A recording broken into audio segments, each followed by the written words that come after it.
सभापति महोदय आपसे कि समान रूप से हर किसान को राजस्थान में बीकानेर जिले की तर्ज पर चाहे ट्यूबवेल का क्षेत्र हो चाहे बरानी हो, वहाँ तमाम किसानों को तमाम अनुदान देकर हर प्रकार की नई तर्ज पर अनुदान दिया जाए।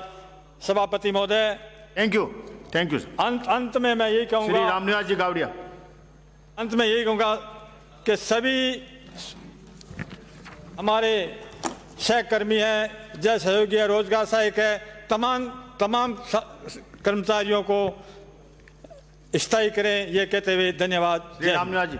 धन्यवाद सभापति महोदय, आपने मुझे बजट 2022-23 पर बोलने का मौका दिया। माननीय सभापति महोदय, माननीय मुख्यमंत्री जी द्वारा जो ये बजट पास किया गया, इसमें आम नागरिक के खुशहाल जीवन और तमाम वर्गों के कल्याण के संकल्प को लेकर विभिन्न लोकप्रिय योजनाओं के साथ में ये बजट पारित किया गया, जिसके लिए मैं सभापति महोदय माननीय मुख्यमंत्री जी को धन्यवाद देना चाहूँगा। बजट के माध्यम से मजदूर को, किसान को, नौजवान को, महिलाओं को और छात्र वर्ग के तमाम उन लोगों से जुड़े मुद्दों को लेकर इस बजट में उन तमाम बिंदुओं पर चर्चा की गई, जिससे पूरे राजस्थान में एक गुड गवर्नेंस का और हमारी ऐसी सरकार का जो मैसेज आना चाहिए, जिसमें सामाजिक और आर्थिक रूप से पिछड़े हुए लोगों को अग्रिम पंक्ति में लाने का मौका मिले। माननीय सभापति महोदय, अभी देश में इस तरह की स्थिति है कि जहां देश आर्थिक संकट से जूझ रहा है, और जब केंद्र की सरकार ने बजट पास किया तो सब लोगों की एक निगाह थी कि किस तरह से केंद्र की सरकार बजट के माध्यम से तमाम देशवासियों को सौगात देगी और उन तमाम किसानों और मजदूरों को फ़ायदा पहुंचाएगी। लेकिन बजट के माध्यम से जब वित्त मंत्री जी ने बजट पास किया तो देखने को मिला कि जो आत्मनिर्भर की बात करते हैं, उन्होंने इस देश के किसानों और जनता को भगवान भरोसे छोड़ दिया। और जिस तरह से किसानों के साथ अन्याय हुआ, किसानों के लिए जिन्होंने 3 काले कानून लागू किए गए, और उस समय जब इन्होंने लागू किया तब भी इन्होंने ये नहीं पूछा कि ये लागू क्यों किए जा रहे हैं, और जब देश से माफ़ी मांगकर इन्होंने उनको वापस विड्रॉल किया तब भी इनके प्रवक्ता टीवी पर बैठकर इस बात के फायदे गिना रहे थे कि जब लागू किया तब क्या फ़ायदे थे, और जब इनको हटाया गया तब भी ये फायदे गिना रहे थे। तब देश की जनता इस बात को टकटकी नज़र से देख रही थी, और उसका परिणाम माननीय सभापति महोदय, अभी हाल ही में यूपी चुनाव हो रहे हैं, लगातार हम सोशल मीडिया के माध्यम से देख रहे हैं कि इनके विधायकों के, इनके प्रत्याशियों के रोजाना जूते पड़ रहे हैं और उनके वीडियो वायरल हो रहे हैं। तो ये जनता इस बात का सबूत है कि इन्होंने जिस तरह से देशवासियों से वादे किए, जिस तरह से इन्होंने देश के नौजवानों से वादे किए, किसानों से वादे किए, लेकिन उनसे कोसों दूर इन्होंने बजट में कुछ भी नहीं दिया। लेकिन मैं माननीय सभापति महोदय आपके माध्यम से मुख्यमंत्री जी को धन्यवाद देना चाहूँगा कि उन्होंने तमाम उन वर्गों को ध्यान में रखते हुए इस बजट को पास किया, जिसमें आज हम लोगों ने यहाँ सरकार के माध्यम से ओल्ड पेंशन स्कीम को वापस लागू करके जिस तरह से आज देश में और प्रदेश में खुशी का माहौल है, आज प्रदेश ही नहीं पूरे देश में विभिन्न सरकारें जो सत्ता में बैठी है वो लोग भी इस बात की सराहना कर रही है कि राजस्थान की सरकार ने ओल्ड पेंशन स्कीम वापस लागू करके। सभापति महोदय, मैं आपके माध्यम से कहना चाहूँगा कि भारतीय जनता पार्टी हमेशा से दोहरी नीति पे काम करती है। ये जो विपक्ष में बैठे इनकी गलती नहीं है, ये बार बार नरेंद्र मोदी जी का नाम लेकर वाहवाही लूटने का प्रयास करते हैं, क्योंकि जो ये सदन में यहाँ लोग बैठे हैं ये नहीं, इनसे नीचे भी चाहे निकाय चुनाव हो, चाहे पंचायत समिति का चुनाव हो, चाहे विधानसभा का चुनाव हो, चाहे लोकसभा का चुनाव हो, इन्होंने हमेशा वोट नरेंद्र मोदी जी के नाम पे मांगे हैं। लेकिन अब जनता समझ चुकी है और उसी का परिणाम आप लोगों को आने वाले समय में यूपी की जनता ने जो इनके प्रत्याशियों को दिया है, इनके विधायकों को दिया है, वो सबके सामने। साथियों, मैं आप सब लोगों के माध्यम से यहाँ सभापति आपको बताना चाहूँगा कि किस तरह से आज यूक्रेन में हमारे भारतीय कई छात्र फंसे हुए हैं। मैं आपके माध्यम से मांग करता हूं केंद्र की सरकार से कि उनको सकुशल यहां लौटाया जाए, क्योंकि आज कई तरह से सोशल मीडिया के माध्यम से हम लोगों को पता चल रहा है कि वो किन विषम परिस्थितियों में वहां रह रहे हैं और उनको वापस यहां देश में आने के लिए केंद्र की सरकार ज्यादा से ज्यादा। इसके अलावा मैं सभापति महोदय आपके माध्यम से कहना चाहूंगा कि हमारी सरकार ने चाहे चिकित्सा हो, चाहे शिक्षा हो, चाहे किसान हो, हर वर्ग को ध्यान में रखते हुए विभिन्न योजनाओं का इस बजट के माध्यम से घोषणा की है, जिसमें चिकित्सा के माध्यम से जो मुख्यमंत्री चिरंजीवी योजना थी, जिसमें 5 लाख रुपए प्रति परिवार सालाना जो दिए गए थे, उसमें वृद्धि करते हुए आज 10 लाख रुपए किए गए हैं। इसके अलावा मुख्यमंत्री चिरंजीवी दुर्घटना बीमा योजना भी लागू कर प्रदेशवासियों को एक सौगात दी है। इसके अलावा पूरे प्रदेश में 1000 उप स्वास्थ्य केंद्र खोलकर आम जनजीवन को प्रभावित होने वाले गांव में रहने वाले लोगों को इसका फायदा पहुंचाने के लिए सरकार ने जो घोषणा की, उसके लिए मैं माननीय मुख्यमंत्री जी का धन्यवाद देना चाहूँगा। शिक्षा के क्षेत्र में जब भारतीय जनता पार्टी ने समानीकरण के नाम पे कई स्कूलें प्रदेश में बंद कर दी गई, इसके अलावा अंबेडकर यूनिवर्सिटी, चाहे पत्रकारिता यूनिवर्सिटी हो, सब यूनिवर्सिटीज को बंद करने का इन्होंने काम किया। वहीं हमारी सरकार जो जन कल्याणकारी योजनाओं को धरातल पर लेकर जा रही है, उन्होंने पूरे प्रदेश में इंग्लिश मीडियम स्कूल हो, चाहे स्कूल को क्रमोन्नत करने की बात हो, चाहे प्रत्येक कस्बे में महाविद्यालय खोलने की बात हो, हर तरीके से नौजवानों को किस तरह से हम लोग उनका भविष्य सुनहरा कर सकते हैं, इस बात पे जोर दिया है। इसके अलावा हमारी सरकार ने 5000 आबादी क्षेत्र में इंग्लिश मीडियम स्कूल खोलने की घोषणा की है। साथ ही 10,000 अंग्रेजी माध्यम के शिक्षकों की जो भर्ती की घोषणा माननीय मुख्यमंत्री जी ने की है, उसके लिए मैं धन्यवाद देना चाहूंगा। सभापति महोदय, इस बजट के माध्यम से इस बार कृषि बजट जो प्रत्यक्ष से लागू किया गया, उसकी पूरे प्रदेश में इस बात की चर्चा है। आज भारतीय जनता पार्टी के लोगों के पेट में इसलिए दर्द है क्योंकि हमारी सरकार ने केंद्र के जो बजट था और उन विषम परिस्थितियों में जो बजट पास किया, आज हर तरफ मिठाइयां बांटी जा रही है, डीजे बजाकर लोग नाच रहे हैं। तो इन लोगों को इस बात की तकलीफ है कि जब हम लोग क्षेत्र में जाएंगे तो जनता हम लोगों को किस तरह से जवाब मांगेगी। आज मैं आप सब लोगों से ये कहना चाहूंगा कि कोरोना की वजह से जब हमारे देश में स्थितियां बद से बदतर हो गई थी, हमारी सरकार ने, हमारे नुमाइंदों ने जब केंद्र सरकार को इस बात को रखा, तो इनके देश के प्रधानमंत्री हमारी बात को न मानते हुए इन्होंने अपने चुनावी प्रचारों पे ध्यान दिया। लेकिन स्थिति क्या हुई, देश में प्रवासी जितने भारतीय थे, लोग सड़कों पे रहे, कितने किसान लोग मारे गए। लेकिन हमारी सरकार ने जो यूपीए की सरकार ने जो मनरेगा योजना लागू की थी, आप सब लोगों से किसी बात से छुपा नहीं है, जब कोरोना काल में नरेगा के माध्यम से प्रत्येक आम जनजीवन का जो अस्त व्यस्त हो गया था, उसको वापस पटरी पे लाने का काम किया गया। उसमें हमारे माननीय मुख्यमंत्री जी ने इसमें बढ़ाते हुए 100 दिवस की जगह 125 किए हैं। और शहरों में जो पहले नरेगा नहीं चलती थी, उसके लिए भी माननीय मुख्यमंत्री जी ने इस बजट के माध्यम से घोषणा की है। जबकि केंद्र की सरकार ने वर्तमान बजट में लगभग 20,000 करोड़ रुपए नरेगा के कम किए हैं, जो इन लोगों के लिए दुर्भाग्य होना चाहिए इस देश का कि जो लोग आधार कार्ड का विरोध करते थे, जो लोग नरेगा का विरोध करते थे, जो लोग जीएसटी का विरोध करते थे, आज इनकी सरकार में बैठे नुमाइंदों के मत और सुझाव इस बात पे अलग हो गए हैं कि किस तरह से देश में नरेगा आधार कार्ड के माध्यम से हम लोगों ने लोगों को जोड़ने का काम किया। इसके अलावा किसानों के लिए 50 यूनिट फ्री बिजली और अन्य उपभोक्ताओं के लिए सब्सिडी का जो घोषणा माननीय मुख्यमंत्री जी ने की, उसके लिए भी मैं धन्यवाद देना चाहूँगा। माननीय सभापति महोदय, इस बजट सत्र में मेरे परबतसर में माननीय मुख्यमंत्री जी ने नवीन खेल स्टेडियम, अनुसूचित जाति बालक छात्रावास, बड़ू में परबतसर में उप तहसील, जावला में पशु चिकित्सालय को प्रथम श्रेणी में क्रमोन्नत करने के लिए जो घोषणा की है, उसके लिए मैं परबतसर वासियों की तरफ से माननीय मुख्यमंत्री जी को धन्यवाद देना चाहूँगा। इसके अलावा माननीय सभापति महोदय, मेरे परबतसर में विद्याद रिको औद्योगिक क्षेत्र है, जिसमें 1976 में 33 kV GSS का उस टाइम के बाहर के अनुसार वहाँ GSS की स्थापना की गई।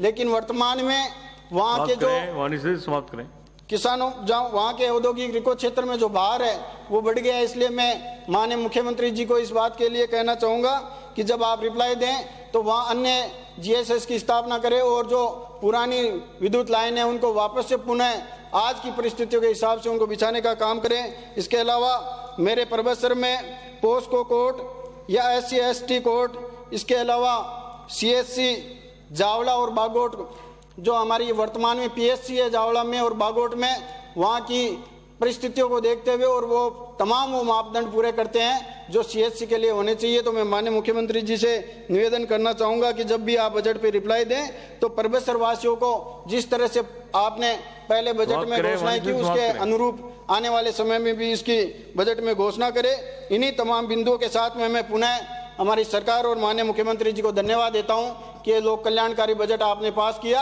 और इसका मैसेज और संदेश पूरे राजस्थान में हर घर में है कि किस तरह से संवेदनशीलता दिखाते हुए माननीय मुख्यमंत्री जी ने इस बजट की घोषणा की।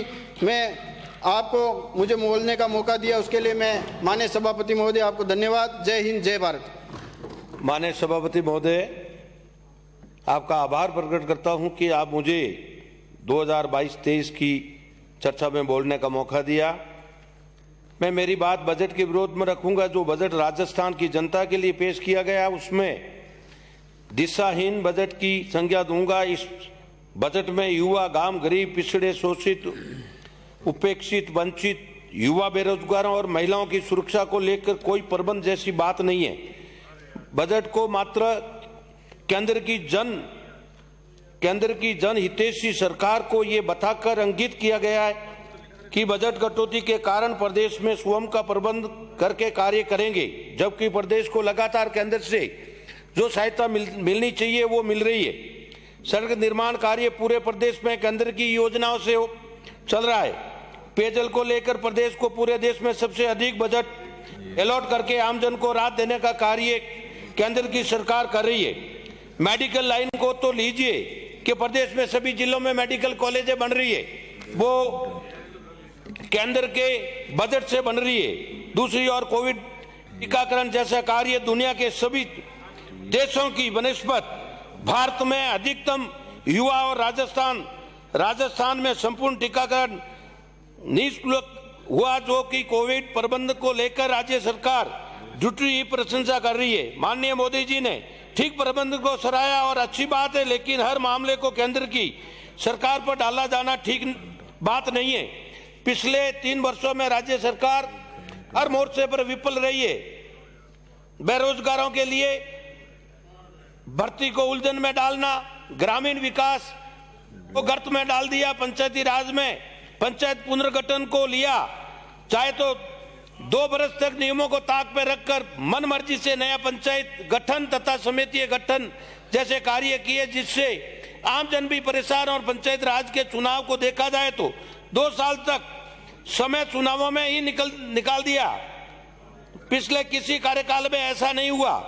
मैं सभापति महोदय आपके माध्यम से निवेदन करना चाहूंगा कि जो सरकार ने 2019 से 20 से 21 और 21 से 22 बजट में जो घोषणा की थी, उस बजट की जो क्रियान्विति नहीं होने की वजह से मैं अभी जो कई माननीय सदस्य बोले कि भेदभाव इससे बढ़कर नहीं हो सकता। बाड़मेर में 7 विधानसभा है, 7 विधानसभा में मैं आपको निवेदन करूंगा कि गए बजट में और इस बजट में 7 विधानसभा में भी जो राज्य सरकार और बजट में मुख्यमंत्री जी द्वारा 3 रोडें रिपेयरिंग के नाम पे और दी गई है, वो एक ही विधानसभा में दी गई है, जो कि आज वर्तमान में मंत्री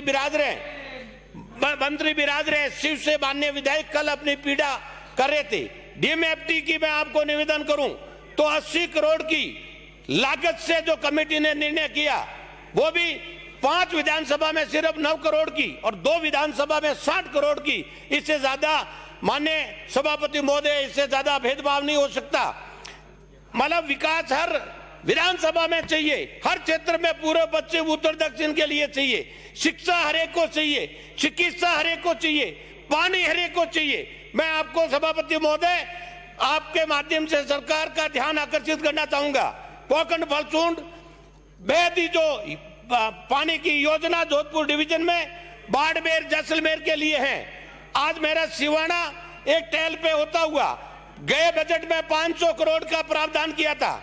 इस बार 300 करोड़ का प्रावधान किया है, परंतु मैं आपको कह रहा हूं धरातल पे मेरे जो 186 गांव हैं आज भी वो पानी तक पीने के लिए बूंद बूंद के लिए तरस रहे हैं। और 13 पोस्टें हैं वहां, चपरासी से लगाकर एसी तक। आज 3 साल से एक अधिकारी डेपुटेशन पे लगा हुआ है। इससे ज्यादा बढ़कर क्या भेदभाव हो सकता है। मैं निवेदन करूंगा सभापति महोदय कि पेयजल की इस योजना को अगर गंभीरता से नहीं लिया गया, एक समय था कि बाड़मेर में सिवाना कश्मीर था, पर पिछले 15 साल से बारिश कम होने की वजह से आज की तारीख में पीने के लिए और गरीब के लिए, पशुधन के लिए एक भी बूंद पानी नहीं है। और उस योजना में आज दिन तक कोई ध्यान नहीं दे रहा है, एक अधिकारी भी नहीं है। तहसीलदार अभी लगाए मेरे 3 साल के अंदर 3 तहसीलें होते हुए भी आज दिन तक एक तहसीलदार नहीं रहा। पटवारियों की तो गई, ग्राम सेवक भी नहीं, सारे अधिकारी डॉक्टर, चिकित्सा विभाग में डॉक्टर नहीं, शिक्षा विभाग में टीचर नहीं। आप कॉलेज खोल रहे हो, एक भाड़ा खोलने से कुछ नहीं होगा। लेक्चरर नहीं है, प्रिंसिपल नहीं है, एडमिशन के लिए पार दूसरे जिले हेडक्वार्टर से बुलाया जाता है और बच्चों का एडमिशन हो जाता है, उससे ये पार पड़ने वाला सभापति जी नहीं है। मैं माननीय मुख्यमंत्री जी को निवेदन करूंगा कि मेरी विधानसभा में मैत्री जो आवश्यकता है पेयजल की, इसको आप नर्मदा प्रोजेक्ट सिंदरी में जो 13 गांव है ओडू से लगाकर उसके पास में बाड़मेर प्रोजेक्ट का पानी सिर्फ 3 किलोमीटर पे आया हुआ है, पर अगर उस पानी को अपन नहीं देंगे तो ओडू की 11 विलेज जो रेवेन्यू विलेज है उसके लिए पीने का बिल्कुल पानी नहीं है। ये गांव है सिंदरी में धनवा, भाटा, खारा, मीठा, चाडो की ढाणी, अन्याली, गाड़ा नाडी, धाका, कमठाई, होडू, डंडाली, करना, लोईडी, गोलिया, सिवाना में मोकलसर, माइलावास, मेली, देवड़ा, फूलन, धीरा, भागवा, काटाड़ी, कुंडल, गुड़ा, सिनेर, इंद्राना, धारणा, पादरू, बिठोड़ा, थापन, मूटली, कुशीब, थान माता, इंगलाज, ये जितने भी गांव में पानी के लिए माननीय सभापति महोदय आज की तारीख में बूंद बूंद के लिए तरस रहे हैं। इसके लिए अगर समय रहे तो प्रबंध नहीं हुआ तो गर्मी के अंदर ये हालत हो जाएगी कि अपन पीने के लिए पानी कहां से लाएंगे। अभी तक उन्होंने टैंकरों की भी सप्लाई नहीं हो रही है और इस वजह से मेरा निवेदन रहेगा कि मैं मुख्यमंत्री जी को नगर पालिका की सिवाना में उसके लिए तो धन्यवाद देता हूं, परंतु सिवाना के अंदर मतलब पूरी 7 विधानसभा में दोनों बार में जो रोडें दिए 92 करोड़ की और एक ही विधानसभा में दिए, माननीय मंत्री जी विराजे यहाँ, उनकी विधानसभा में भी ये की हालत। माननीय अमीर शिव से विधायक माननीय कल अपना दर्द महसूस कर रहे थे। सब ये सरकार में है इसलिए बोल नहीं सकते, पर मेरे से ज्यादा दर्द उनको भी है कि ये पीड़ा उनको भी खटकती है। ये स्थिति ये विराजे हमारा चौटन के विधायक, इनके भी नहीं है। तो ये थोड़ा करके सभापति महोदय मैं आपसे निवेदन करूंगा कि आप इनको माननीय मुख्यमंत्री जी को निवेदन करें कि जवाब दे उस समय में दूसरी विधानसभा में भी रोड भी दे और दूसरा काम भी पेयजल वाला भी कार्य करें। एक मैं निवेदन करूंगा आपको कि जैसे कला और संस्कृति को संबल प्रदान करने के लिए मुख्यमंत्री जी ने पर्यटन को उद्योग में दर्जा दिया है, तो ये थार मौसम जो चलता था जैसलमेर, बीकानेर, पाली सब जगह ये बाड़मेर में 2013 से जो बंद कर दिया है, तो इसको माननीय कलेक्टर बाड़मेर को कहकर इस होली के पर्व पे मेरे कन्नाना से लगाकर शीतला के मेले भरे जाते हैं, तो उसमें ये थार मौसम को शुरू करके ये संस्कृति भी जिंदी रहे, अपना रीति रिवाज है, कला है, वो भी सुरक्षित रहे। इसके लिए इसको भी जल्दी से जल्दी चालू कराने का करें। एक माननीय सभापति महोदय मैं निवेदन करूंगा, मेरे पड़ोसी विधायक नंगे पांव तो हो गए, पर बालोतरा की बाड़मेर की भौगोलिक स्थिति को अगर देखें तो बालोतरा जिला बनना भी अति आवश्यक है कि हमारे मेरे सिवाना से बाड़मेर जिले में जाने के लिए 210 किलोमीटर लगता है सामुजा से। अगर बालोतरा जिला में बनेगा, विकास होगा, एक मेरे साथी के जो नंगे पांव हैं उनमें जूते भी आएंगे। मैं निवेदन करूंगा माननीय मुख्यमंत्री जी को कि बालोतरा को जिला बनाकर ये सौगात दें। और सभापति महोदय आपको भी निवेदन कर रहा हूं कि आप हमारी सिफारिश करके, क्योंकि हम बॉर्डर साइड में रहते हैं इसलिए बोलने का मौका भी कम मिलता है हमको और दूरी से आते भी जयपुर कम है, पर आप ये बालोतरा का जिला बनाने के लिए पूरी कोशिश करके हमें दें। एक निवेदन कर रहा था बिजली के बारे में जो कह रहे हैं, 2 मिनट में अपनी बात समाप्त करें। 2 मिनट में करूंगा सभापति महोदय। बिजली के अंदर इस बार की जो बूंद बूंद में लोगों ने 10-10 लाख रुपए ट्यूबवेल खोदकर डिमांड भर दिया। आज दिन तक उनको पूरी सीजन चली गई है, सामान नहीं मिला, खंबे मिल गए, तार नहीं मिले, तार मिल गया, ट्रांसफार्म नहीं मिला। ये ईमानदारी की बात कह रहा हूं मैं। सभापति महोदय, 2014 के बाद में दीनदयाल ज्योति योजना जो चालू हुई थी, उससे हमारे बाड़मेर में 1,85,000 कनेक्शन हुए हैं। मैं धन्यवाद दूंगा भारत सरकार ने जो शुरू की थी। अभी भी 1200 करोड़ रुपए आए हुए पड़े। आज दिन तक तीनों डिस्कॉम में टेंडर नहीं कर पाई सरकार। आज जो लोगों के फार्म फाइलें लेके घूम रहे, कई ढाणियां वंचित रह गई है, तो उनके लिए दीनदयाल ज्योति योजना जो ये 1200 करोड़ आए हुए, इनके शीघ्र टेंडर करवावे और टेंडर करवाकर किसानों को राहत दे और जल्दी से जल्दी सहायता प्रदान करे। एक मेरा निवेदन रहेगा कि ये स्थायी नवीनीकरण जो मेजर रिपेयरिंग सड़कों में जो दोनों, ये दूसरी विधानसभा में भी देने के लिए आपसे मैंने निवेदन कर दिया और आप माननीय मुख्यमंत्री जी को कहें, ये अपने विद्यार्थी मित्र क्या है, सुविधा कर्मी को स्थायी कर उनको भी रोजगार के उपलब्ध करवावे। सभापति जी, आपने बोलने का मौका दिया, इसके लिए बहुत बहुत धन्यवाद। जय भारत, जय हिंद, धन्यवाद। श्री खिलाड़ीलाल बैरवा।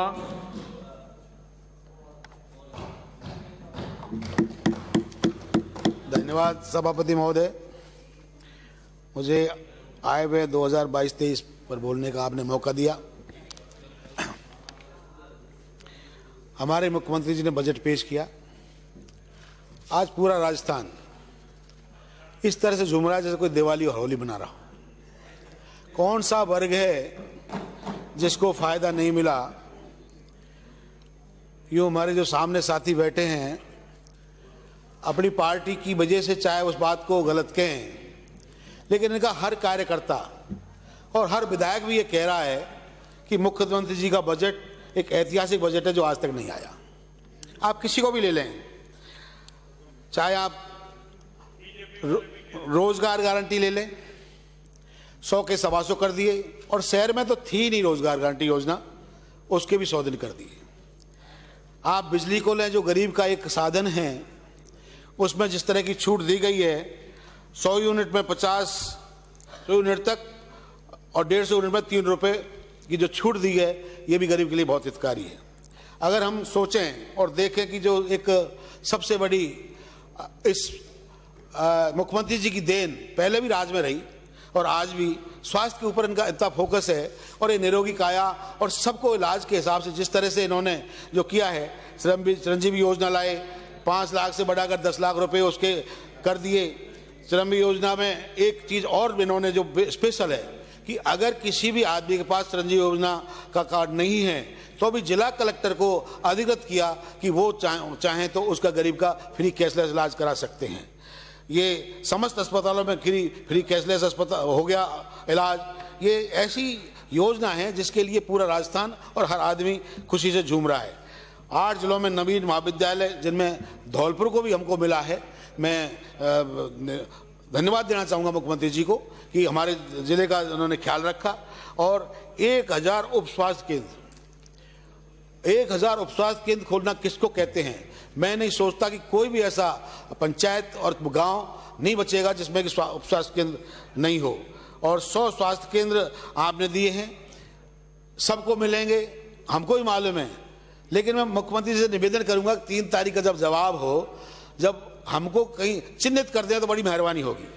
क्योंकि पीएससी हमारे जो हमने दी है, जो मांग रहे हैं, वो लोग कह रहे हैं साहब हमारा नंबर नहीं आया। हम बड़ी समझाने की कोशिश कर रहे हैं कि भाई आपका खुलेगा। लेकिन मैं निवेदन करूंगा मुख्यमंत्री से कि मेरे एक जारगा, एक बड़ा कस्बा है, उसमें पीएससी 3 तारीख के जवाब में घोषित करें। मुझे निवेदन है मेरा कि वहाँ पे एक कॉलेज की व्यवस्था हो जाए खुलने की, तो बड़ी मेहरबानी होगी। ये डायलिसिस की जो सुविधा है वो 352 पंचायत समितियों मुख्यालयों में जो हर सीएससी में मिलेगी, ये स्वास्थ्य के लिए बड़ा ही फायदेमंद और हितकारी योजना है। सेकेंडरी से सबको हायर सेकेंडरी करना, ये कितना महत्वपूर्ण और अच्छा कदम है क्योंकि कई बार होता है कि पार्टी के हिसाब से पार्टी को क्या नाम है एमएलए को दे दिए, लेकिन शायद ये इनके एमएलए कार्यकर्ता इसीलिए खुश हैं कि एक लाइन में जितने भी सेकेंडरी थे उनको सबको हायर सेकेंडरी कर दिया। ये एक ऐतिहासिक कार्य है जो हमारे मुख्यमंत्री जी ने किया है। 5,000 से आबादी के जो अधिक हैं उनको भी महात्मा गांधी अंग्रेजी विद्यालय मिलना कितनी बड़ी बात है। 50 लाख के सावित्री ज्योतिबा फूले वाचनालय ने खोलना, ये सब पॉइंट मैं गिना रहा हूं जो महत्वपूर्ण है। बाकी तो एक किताब भरी पड़ी है जिसमें एक एक चीज आपको देखने को मिलेगी और बहुत महत्वपूर्ण है। सबसे बड़ी बात, जो हमारे विद्यार्थी होते हैं आईएएस की तैयारी करते हैं, आरएस की तैयारी करते हैं और दिल्ली में कोचिंग करते हैं, वो लोग भटकते रहते हैं, उनके लिए मकान नहीं मिलता, बड़ी परेशानी होती है। लेकिन कितना बारीकी से शिक्षा के ऊपर हमारे मुख्यमंत्री जी ने मनन करके और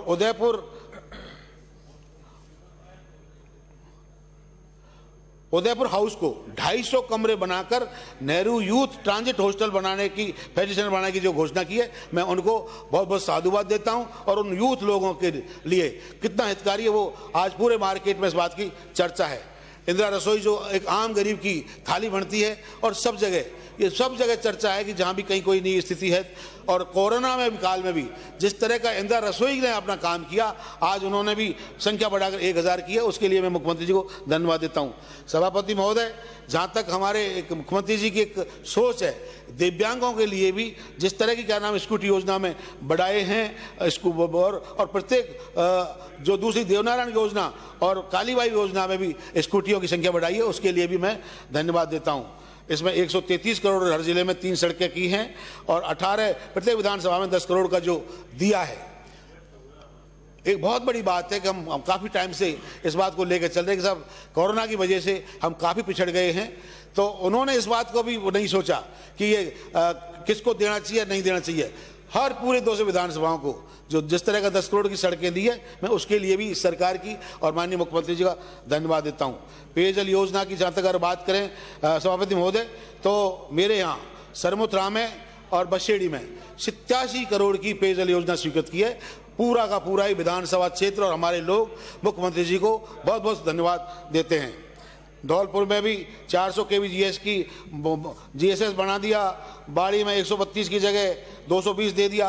और सबसे बड़ी बात जो आज देखने को मिलती है, गणेश जी, त्रिनेत्र गणेश जी रणथंभौर में हैं, सबकी आस्था का केंद्र है। और हर आदमी चाहे शादी हो या पहले चुनाव लड़ना हो, हर आदमी गणेश जी के जाता है। और उस एक स्थान पर जो रोपवे का क्या नाम है जो एक स्वीकृति दी है, वो इतनी सराहनीय है कि हर आदमी और पूरा इलाका साधुवाद और धन्यवाद करता है कि जो चढ़ाई है, उस चढ़ाई में बुजुर्ग लोग अपने चढ़ने में दिक्कत आती थी, लेकिन आज इस रोपवे से हर आदमी को भगवान गणेश के दर्शन होंगे और इससे एक खुशी की बात और क्या हो सकती है।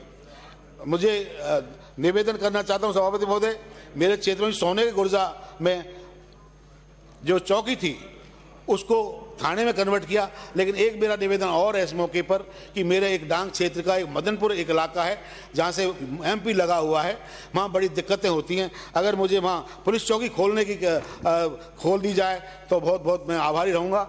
मैं चाहूँगा कि मुख्यमंत्री जी 3 तारीख को इसमें निश्चित रूप से बात करेंगे। किसानों के लिए जहाँ तक बात की जाए तो 2 रुपये से 5 रुपये की सब्सिडी, हर किसान इतना खुश है जिसकी कोई सीमा नहीं है। और जो सबसे बड़ी खुशी की बात है, जो कर्मचारियों की पेंशन, उसने तो 4 चांद लगा दिए सरकार के बजट में। और लोग कह रहे हैं कि ऐसा बजट देखा, और मेरे पास सीडी भी है और देखने को मिलेगा कि हर, चाहे वो कर्मचारी महिला है, चाहे पुरुष है, चाहे लड़का है, सब इस तरह से झूम रहे हैं जैसे कोई बरसात हो गई है और इस खुशी का कोई इजहार नहीं कर सकते। तो महोदय, ऐसे मौके पर जो पेंशन चालू की है उसके लिए हम बहुत बहुत धन्यवाद देते हैं। महोदय, मेरा एक ही निवेदन है कि मेरे सरमुत्रा में एक म्युनिसिपल कोर्ट की आवश्यकता है, तो अगर 3 तारीख में ये थोड़ा सा हमको मुख्यमंत्री जी का मिल जाए आशीर्वाद तो बड़ी मेहरबानी होगी। वैसे इतना दिया है कि अगर हम हिसाब लगाएंगे धीरे धीरे तो हमने हर बार जो भी हमसे कहा है अपने क्रमोन्नत चाहिए तो वो क्रमोन्नत के लिए लिखा कि ये सेकेंडरी से हायर सेकेंडरी होना चाहिए, ये होना चाहिए। लेकिन एक ही लाइन में ऐसी स्थिति कर दी, अगर हिसाब लगाओ तो 15 स्कूल मेरे क्रमोन्नत हुए हैं, जो कि एक ऐतिहासिक है, ऐसा आज तक नहीं होगा। महोदय, आपने मुझे बोलने का टाइम दिया बिना, अब उसके लिए मैं बहुत बहुत धन्यवाद देता हूं और आभार व्यक्त करता हूं मुख्यमंत्री जी का। 3 तारीख में बचे हुए काम भी हमारे पूरे करेंगे। धन्यवाद। जय हिंद। श्री विठल शंकर अवस्थी।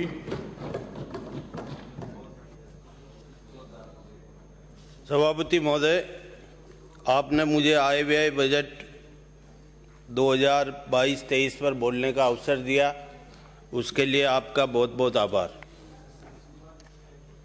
ये जो बजट है सभापति महोदय, हमारे गांव में ऐसी कहावत है कि जब कोई कुछ करना नहीं पड़ता, केवल बोलना पड़ता है, तो एक कहावत बनाई गई है देसी भाषा में कि लालिया को होली में गई बढ़ रहे।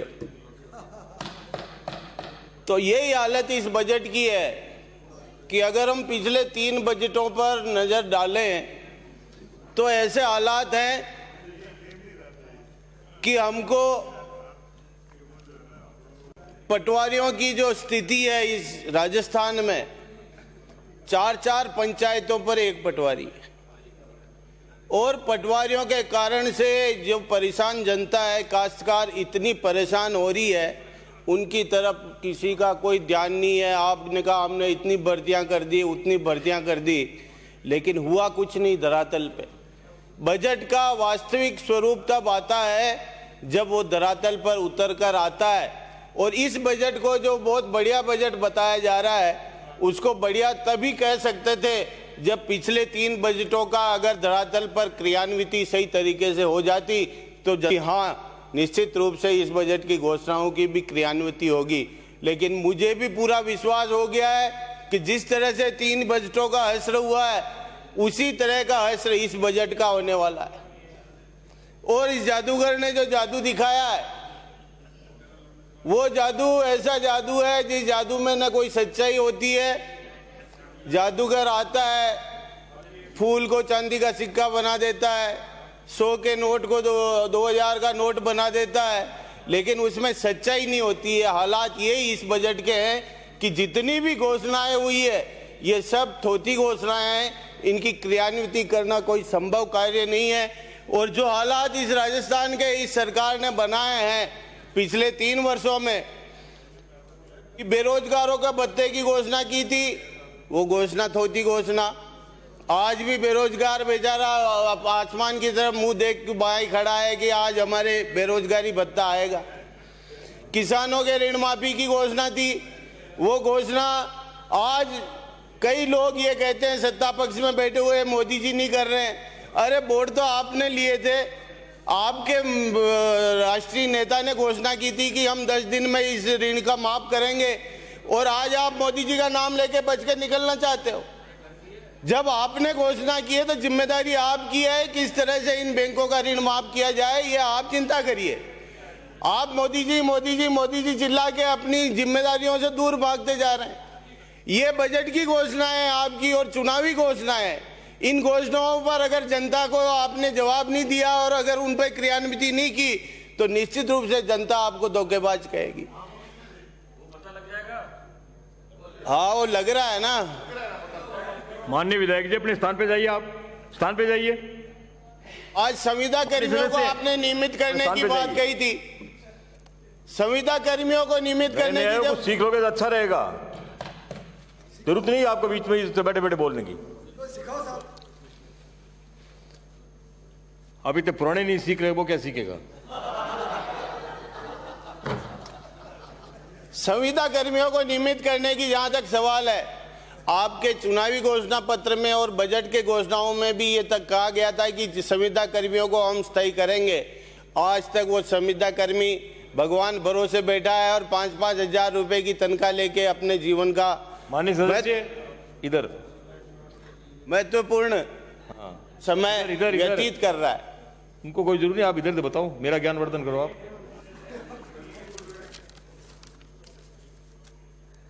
हमको भिलवाड़ा में 30 किलोमीटर रोड प्रत्येक विधानसभा में दिया गया था, और पिछले बजट की घोषणा है आज भिलवाड़ा में 1 किलोमीटर रोड नॉन पेचेबल सड़क का निर्माण नहीं हुआ है। ये बजट की घोषणाओं के हालात बता रहा हूं। हमारे भिलवाड़ा में कोठारी नदी पर सांगानेर पुलिया पर 30 करोड़ रुपए की लागत से एक ओवरब्रिज का निर्माण बनाने का घोषणा इस बजट में हुई थी। उस बजट में 1 इंच का कार्य आज तक शुरू नहीं हुआ है। किस तरह से हम विश्वास करें कि जो ये छलावा जो इस बजट का आपने पेश किया है, ये बजट साकार आकार ग्रहण करेगा, इसका विश्वास न जनता को है और न कभी तीसरे 3 बजटों की हालत देखते हुए इस बजट का तो विश्वास जनता कतई नहीं करेगी। आज आपने पेंशन की घोषणा की, ये पेंशन 2004 में जो कर्मचारी लगेंगे वो पेंशन पे जाएंगे 2030 और 32 में। आपको क्या लगेगा?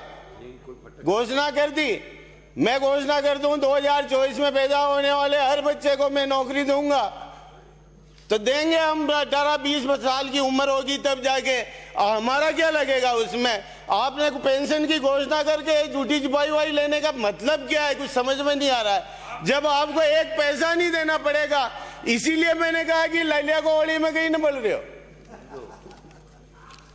आज कृषि का जो आपने अलग से बजट पेश किया है, उस कृषि बजट में राजस्थान की जीएसडीपी में 30% हिस्सा एग्रीकल्चर का होता है और आपने केवल 5.82% का बजट राजस्थान की कृषि को दिया है। ये कृषि के साथ और काश्तकारों के साथ भारी अन्याय है। महिलाओं को इस पूरे बजट में अछूता रखा गया है। महिला 50% आबादी है राजस्थान का हिस्सा, उस 50% महिलाओं को कोई योजना के साथ नहीं जोड़ा गया इस पूरे बजट में। मेरे भीलवाड़ा में नर्सिंग कॉलेज की घोषणा पिछले बजट में हुई थी, वो नर्सिंग कॉलेज का आज तक दूर दूर तक कहीं अता पता नहीं है। शुरुआत तो होना दूर है, कहीं भवन बिल्डिंग के घोषणा का कोई भाई ये कॉलेज है कि इसमें कोई एडमिशन हो रहे हैं, उस बजट का क्या होगा? नंदीशालाओं का हाल हुआ वैसा होगा। नंदीशालाओं की घोषणा पहले बजट में आपने की थी, इस बजट में भी आप नंदीशाला की घोषणा कर रहे हैं। किस तरह का व्यवहार कर रहे हैं कि आप हर बजट में हर योजना को जोड़ के वो की वो घोषणा रिपीट करते हैं। एक बार विचार करिए कि आपको मोदी का जो फोबिया हो रखा है, उस मोदी ने तो देश को आज कहां से कहां तक पहुंचा दिया दुनिया में, और इस राजस्थान को हमने कहां पहुंचा दिया, इस पर चिंता करिए।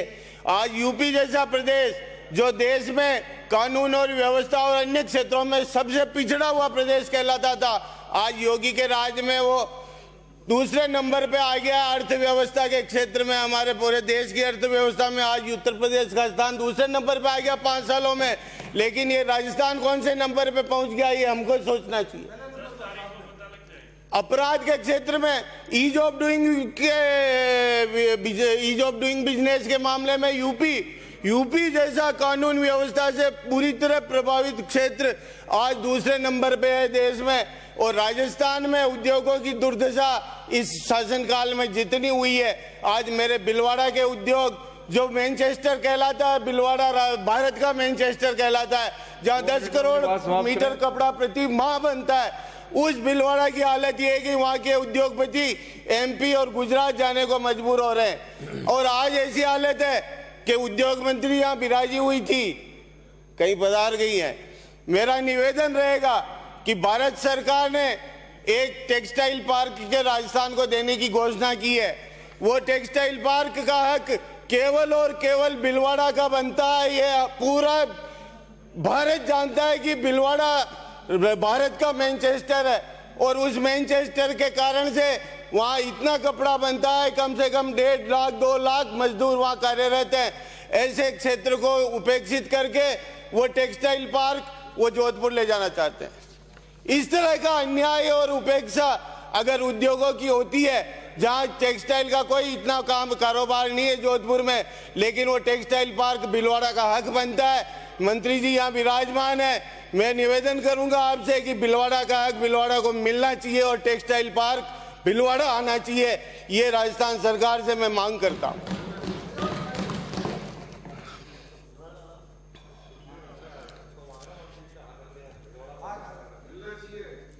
धन्यवाद सर। विराजिए श्री जेपी चंदेलिया। सर एक मिनट सर प्लीज एक धन्यवाद का आदान प्रदान हो गया। और मैंने तो उनको दिया सर, उन्होंने समर्थन किया। समाप्त करें सर मेरा एक छोटा सा निवेदन है कि मेरे भीलवाड़ा में पूर्व उपनगर है, उस उपनगर पूर्व में जब मैं धरने पे बैठा था, वहाँ मकानों में दरारें आ रही थी और 50 दिन का धरना दिया था। उस धरने के वक्त में मुख्यमंत्री जी स्वयं पूर्व पधारे थे और उन्होंने मौका देखा था, वहाँ की पूरे पूर्व क्षेत्र की 50,000 आबादी है, उस आबादी ने मुख्यमंत्री का स्वागत भी किया और बहुत अभिनंदन किया कि आप हमारे समय पर देखने के लिए पधारे हैं। उस वक्त जनता ने ये मांग की थी कि पूर्व की पीएचसी 35-40 वर्ष पुरानी पीएचसी है, वो पीएचसी आज 50,000 की आबादी के लिए पर्याप्त नहीं है और उस पूर्व की क्षेत्र की जनता की बेहद भारी मांग है कि उस पीएचसी को शहरी सीएचसी में क्रमोन्नत कराया जाए। मैं लगातार 3 वर्षों से निवेदन कर रहा हूं। सभापति महोदय, मेरी आपसे हाथ जोड़कर प्रार्थना है कि सरकार को निर्देशित करें कि पूर्व में शहरी सीएचसी का क्रमोन्नयन जरूरी हो। आपने मुझे बोलने का अवसर दिया, उसके लिए बहुत बहुत आभार, धन्यवाद। बहुत बहुत धन्यवाद सभापति महोदय। माननीय मुख्यमंत्री महोदय, आप माननीय मुख्यमंत्री महोदय से आप बात आगे करें ना, आप तो मिनिस्टर हैं। माननीय मुख्यमंत्री महोदय, राजस्थान ने बात करें। 23 फरवरी मंत्री जी बैठे हुए पास में, 2022 को आपके मित्र हैं मंत्री, बजट प्रस्तुत किया है। मंत्री जी आपके मित्र हैं, बात करो आप इनसे। माननीय सभापति महोदय, यह बजट माननीय मुख्यमंत्री महोदय ने आम नागरिकों के खुशहाल जीवन के लिए दिया है। आम नागरिक में कृषक आ गया, पशुपालक आ गया, मजदूर आ गया, युवा आ गया, वृद्ध आ गया, विद्यार्थी आ गया, महिलाएं आ गई, प्रोफेशनल्स जो लोग हैं वो आ गए, शिक्षाविद आ गए, चिकित्सा विशेषज्ञ आ गए, जनप्रतिनिधि आ गए, सिविल सोसाइटी आ गई। समस्त प्रदेशवासियों की भावनाओं और सुझावों को ध्यान में रखते हुए ही माननीय मुख्यमंत्री महोदय ने ये बजट राज्य की जनता को दिया है। उन्होंने यह बजट देते समय इस बात का ध्यान रखा है कि राज्य के सतत विकास की गति बनी रहनी चाहिए, उसमें गिरावट नहीं हो। माननीय मुख्यमंत्री महोदय ने इस बात का भी ध्यान रखा है कि आधारभूत सुविधाओं की वृद्धि होनी चाहिए, उनमें किसी प्रकार की कोई कमी नहीं होनी चाहिए। कहना यह चाहता हूं कि समाज के सभी वर्गों को और उनकी भावनाओं को ध्यान में रखते हुए, आम नागरिकों के सुझावों को ध्यान में रखते हुए, उनकी मंशा को ध्यान में रखते हुए माननीय मुख्यमंत्री महोदय ने यह बजट जनता को प्रस्तुत किया है, राजस्थान की जनता को प्रस्तुत किया है। एक बात और निवेदन करना चाहता हूं, माननीय मुख्यमंत्री महोदय श्री अशोक गहलोत मैसेज की राजनीति करते हैं, मैसेज सकारात्मक मैसेज देते हैं और मिशन मोड पर काम करते हैं ताकि जनता को अधिक से अधिक फायदा मिल सके। मैसेज दिया उन्होंने 2012-13 में, जब उन्होंने राज्य को प्रथम जेंडर बजट पेश किया था। प्रथम जेंडर बजट राजस्थान में माननीय मुख्यमंत्री महोदय श्री अशोक गहलोत ने 2012-13 में पेश किया। इसी प्रकार पेपरलेस बजट भी माननीय मुख्यमंत्री श्री अशोक गहलोत ने दिया, वो दिया 21-22 में। और ये बजट जो 22-23 का उन्होंने दिया, ये भी राज्य का प्रत्यक्ष जो एग्रीकल्चर बजट है वो दिया गया है माननीय मुख्यमंत्री महोदय ने। और अगर अपन परफॉर्मेंस की बात करें, राजस्थान के बजट परफॉर्मेंस की बात करें, तो 70% से भी ज्यादा वायदे निभाए जा चुके हैं राज्य सरकार के द्वारा और 85% से भी ज्यादा जो घोषणाएं हैं जो राज्य सरकार ने की थी वो पूरी हो चुकी है। ये कोई आंकड़ों का खेल नहीं है, जैसा कि मेरे विपक्ष के साथीगण बता रहे थे, आंकड़े नहीं है, ये यथार्थ है। धरातल पर जो चीज है, जो राज्य सरकार ने दिया है, जो हमारे लोकप्रिय और यशस्वी मुख्यमंत्री महोदय ने दिया है, ये उसका नक्शा है। माननीय सभापति महोदय, जिस दिन 23 तारीख को ये बजट माननीय मुख्यमंत्री महोदय ने पेश किया, उस दिन का नजारा राजस्थान के हर गांव में, हर ढाणी में, हर नगर में, हर शहर में, न केवल राजधानी में बल्कि राज्य के अंतिम छोर तक वो नजारा देखने लायक था। राजस्थान के कर्मचारी जो 1 अप्रैल 2004 और उसके बाद राजकीय सेवा में आए हैं, उन्होंने एक तरह से बहुत बड़ा जश्न मनाया है। और एक इतना ही नहीं, मैं तो ये भी देखा है कि जो लोग अपनी डीपी पे, माननीय सभापति महोदय, जो लोग अपने मोबाइल की डीपी पे कमल की फोटो रखते थे, फूल की, उन्होंने हाथ का निशान लगा दिया। बहुत बड़ी बात है, बहुत बड़ी बात है। मैं मेरे विधानसभा क्षेत्र की बात कर रहा हूं, वहां ऐसा हुआ है 23 तारीख को जैसे कि कोई दिवाली मन रही हो। तो ये एक बहुत बड़ा बजट माननीय मुख्यमंत्री महोदय ने दिया। और ये इसमें अभी माननीय सदस्य मेरे सामने वाले बोल रहे थे कि भाई 34 साल बाद 33 साल बाद आएगा, इनका क्या लगा, घोषणा करें। तो फिर अगर ऐसा ही था तो ये घोषणा आप कर देते, कहां दिक्कत थी? किसने रोका था जब आपका राज था? 2004 की जो पेंशन और 1 जनवरी 2004 से जो पेंशन बंद की गई, इन लोगों के हितों पर कुठाराघात था। अगर आदमी को पेंशन नहीं मिले, 34, 35, 33 साल नौकरी करके जाए और जो लमसम पैसा मिलता है, सभापति महोदय आप कुछ भी छुपा हुआ नहीं है, आप बहुत अनुभवी हैं और यहाँ जो बैठे हैं सब जानते हैं रिटायरमेंट का पैसा जो मिलेगा चंद महीनों में, चंद सालों में, कुछ सोशल रिस्पॉन्सिबिलिटीज में खत्म हो जाएगा। पूरी जिंदगी वो कर्मचारी क्या करेगा? इसलिए बहुत बड़ी ये एक बहुत सामाजिक सेवा है और जिन कर्मचारियों को ये जिसका लाभ मिला है उनके परिवारों को मिला है। लाखों कर्मचारी हैं, एक परिवार में एवरेज 5 लोग तो आप मानेंगे, बहुत बड़ा है। और ये जो घोषणा है, मैं आज कहता हूं सदन में और ये रिकॉर्ड पर रहेगा कि ये घोषणा माननीय मुख्यमंत्री की, ये जो पुरानी पेंशन योजना को चालू करने की घोषणा है, ये अगली बार कांग्रेस को वापस राज में लाने के लिए बहुत बड़ा कंट्रीब्यूटरी फैक्टर होगा, ये तय है। दूसरा निवेदन करना चाहता हूं कि अब हेल्थ की कोई टेंशन किसी भी व्यक्ति को नहीं रही। राज्य में जो भी व्यक्ति है अब वो अपना इलाज पहले 5 लाख तक का कराता था, अब उसको 10 लाख तक का करा दिया। इतना ही नहीं, 5 लाख तक की जो इंश्योरेंस कवरेज जो दी गई है वो भी एक बहुत बड़ी बात है। कैशलेस 10 लाख का इलाज मिलना एक बहुत बड़ा सोशल सिक्योरिटी का काम है। देखिए, हर व्यक्ति के पास इलाज के पास लिए पैसा नहीं होता है। डॉक्टर जितेंद्र सिंह जी कई बार यहाँ हमारे जो माननीय सदस्य हैं और बहुत वरिष्ठ आदमी है, कहते रहते हैं कि एक डॉक्टर के रूप में उन्होंने गरीब को तड़पते देखा है, अपने बच्चे को मरते देखा है, पैसे के अभाव में। ये सत्य है। और माननीय मुख्यमंत्री महोदय ने इसी भावना को ध्यान में रखते हुए ये जो बजट में जो प्रावधान किया 10 लाख रुपए तक का, 10 लाख बहुत बड़ी राशि होती है, कम नहीं होती, बहुत बड़ा कंट्रीब्यूशन है।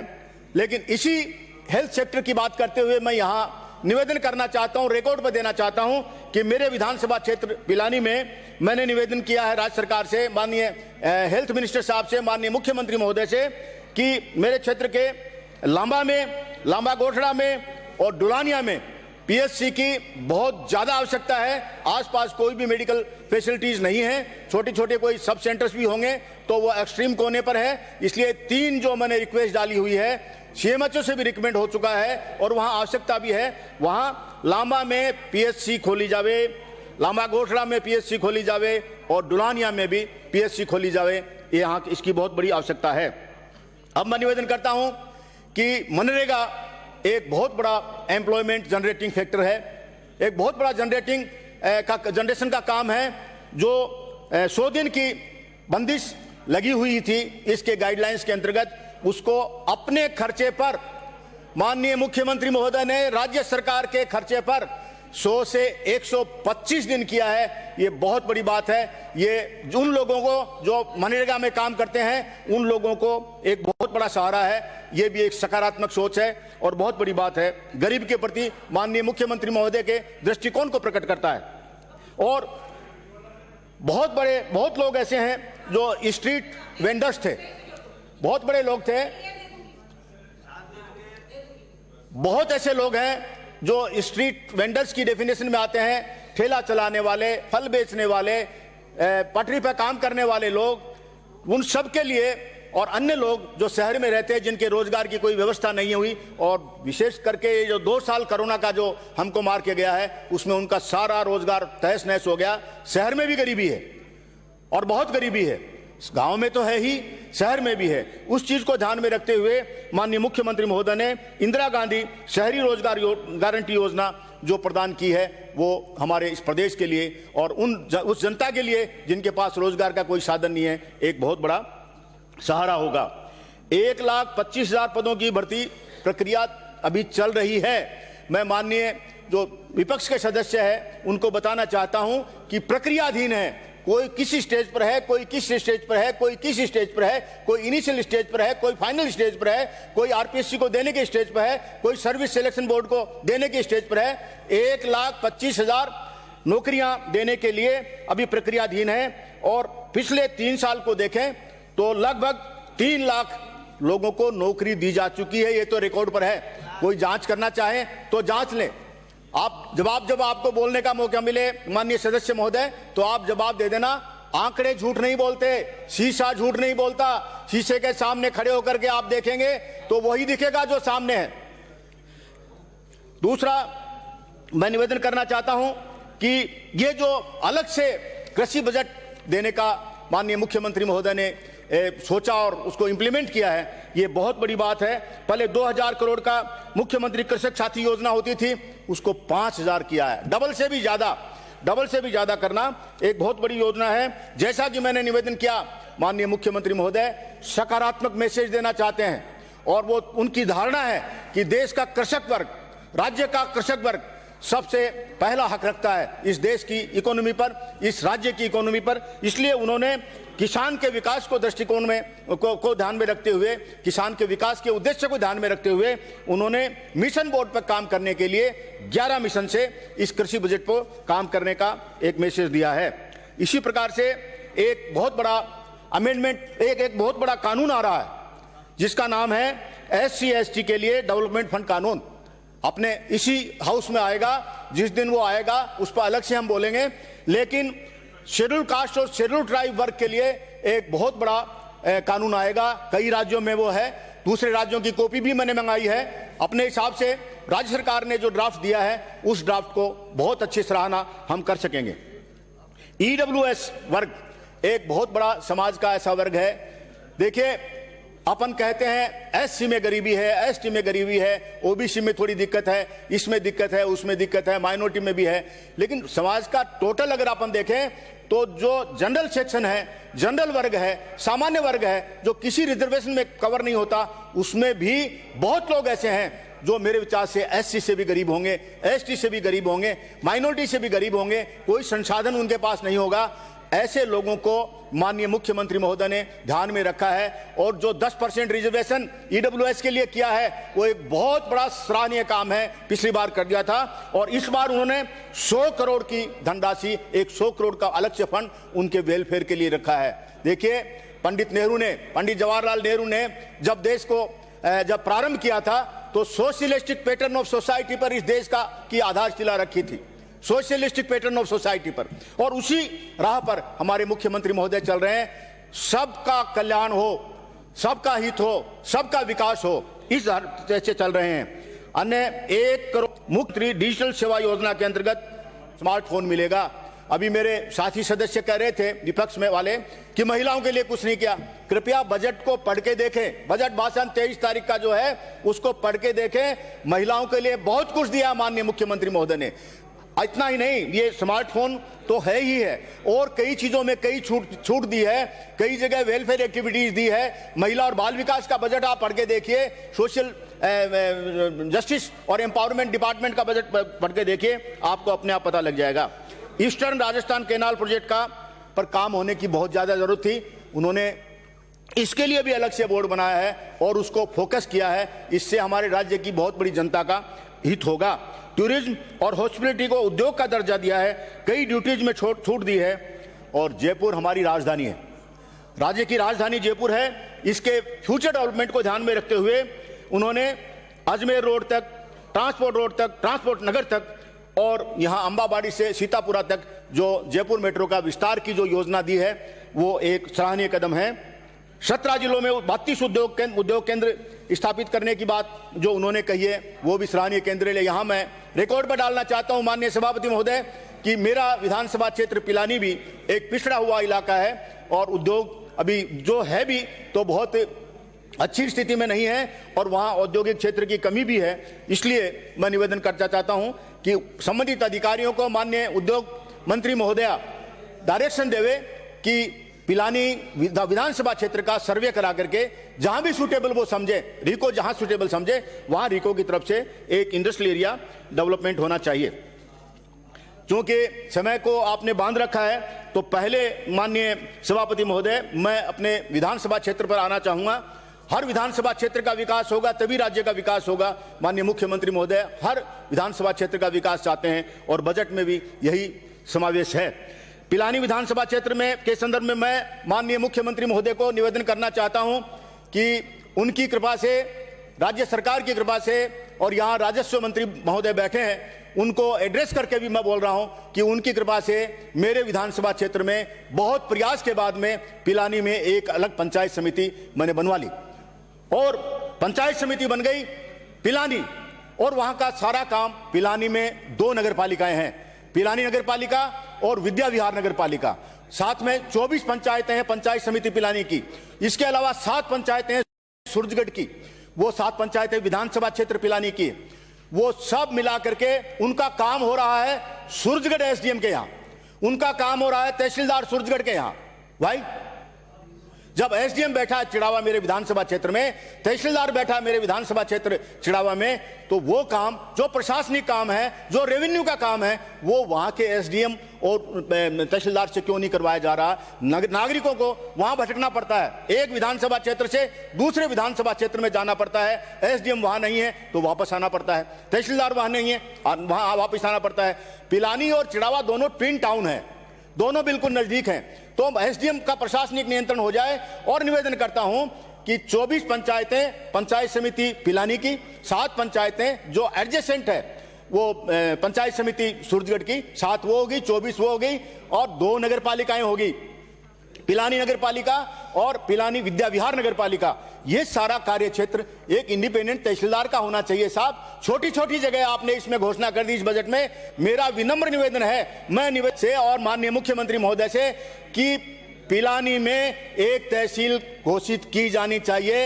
ये आम जनता के हित में है, मेरे विधानसभा क्षेत्र के हित में है। और दूसरा और निवेदन कर रहा हूं, इसको कृपया रिकॉर्ड पे ले लीजिए कि जिला कलेक्टर ने तहसील बनाने की रिकमेंडेशन राजस्व मंडल को भी कर दी है, और आज जैसी मेरी बात हुई है उन्होंने राज्य सरकार को भी कर दी है। पूरा खाका दे दिया है, पूरा नक्शा दे दिया है, कौन कौन सी तहसील में, उस पिलानी तहसील में कौन कौन से पटवार सर्किल आएंगे, कौन कौन से गिरदावर सर्किल आएंगे, बिल्कुल कॉम्पैक्ट नक्शा बना करके दे दिया है। मैं राजस्व मंत्री महोदय से निवेदन कर रहा हूं कि कृपया इसको बहुत गंभीरता से देखें। बहुत बड़ी आवश्यकता है, जनता में उत्सुकता भी है और व्यग्रता है कि हम दूसरी विधानसभा क्षेत्र में क्यों जाएं, जब पिलानी सर इंटरनेशनल लेवल का शहर है, अंतर्राष्ट्रीय स्तर का शहर है, और उसमें कोई तहसील नहीं, उसमें कुछ नहीं।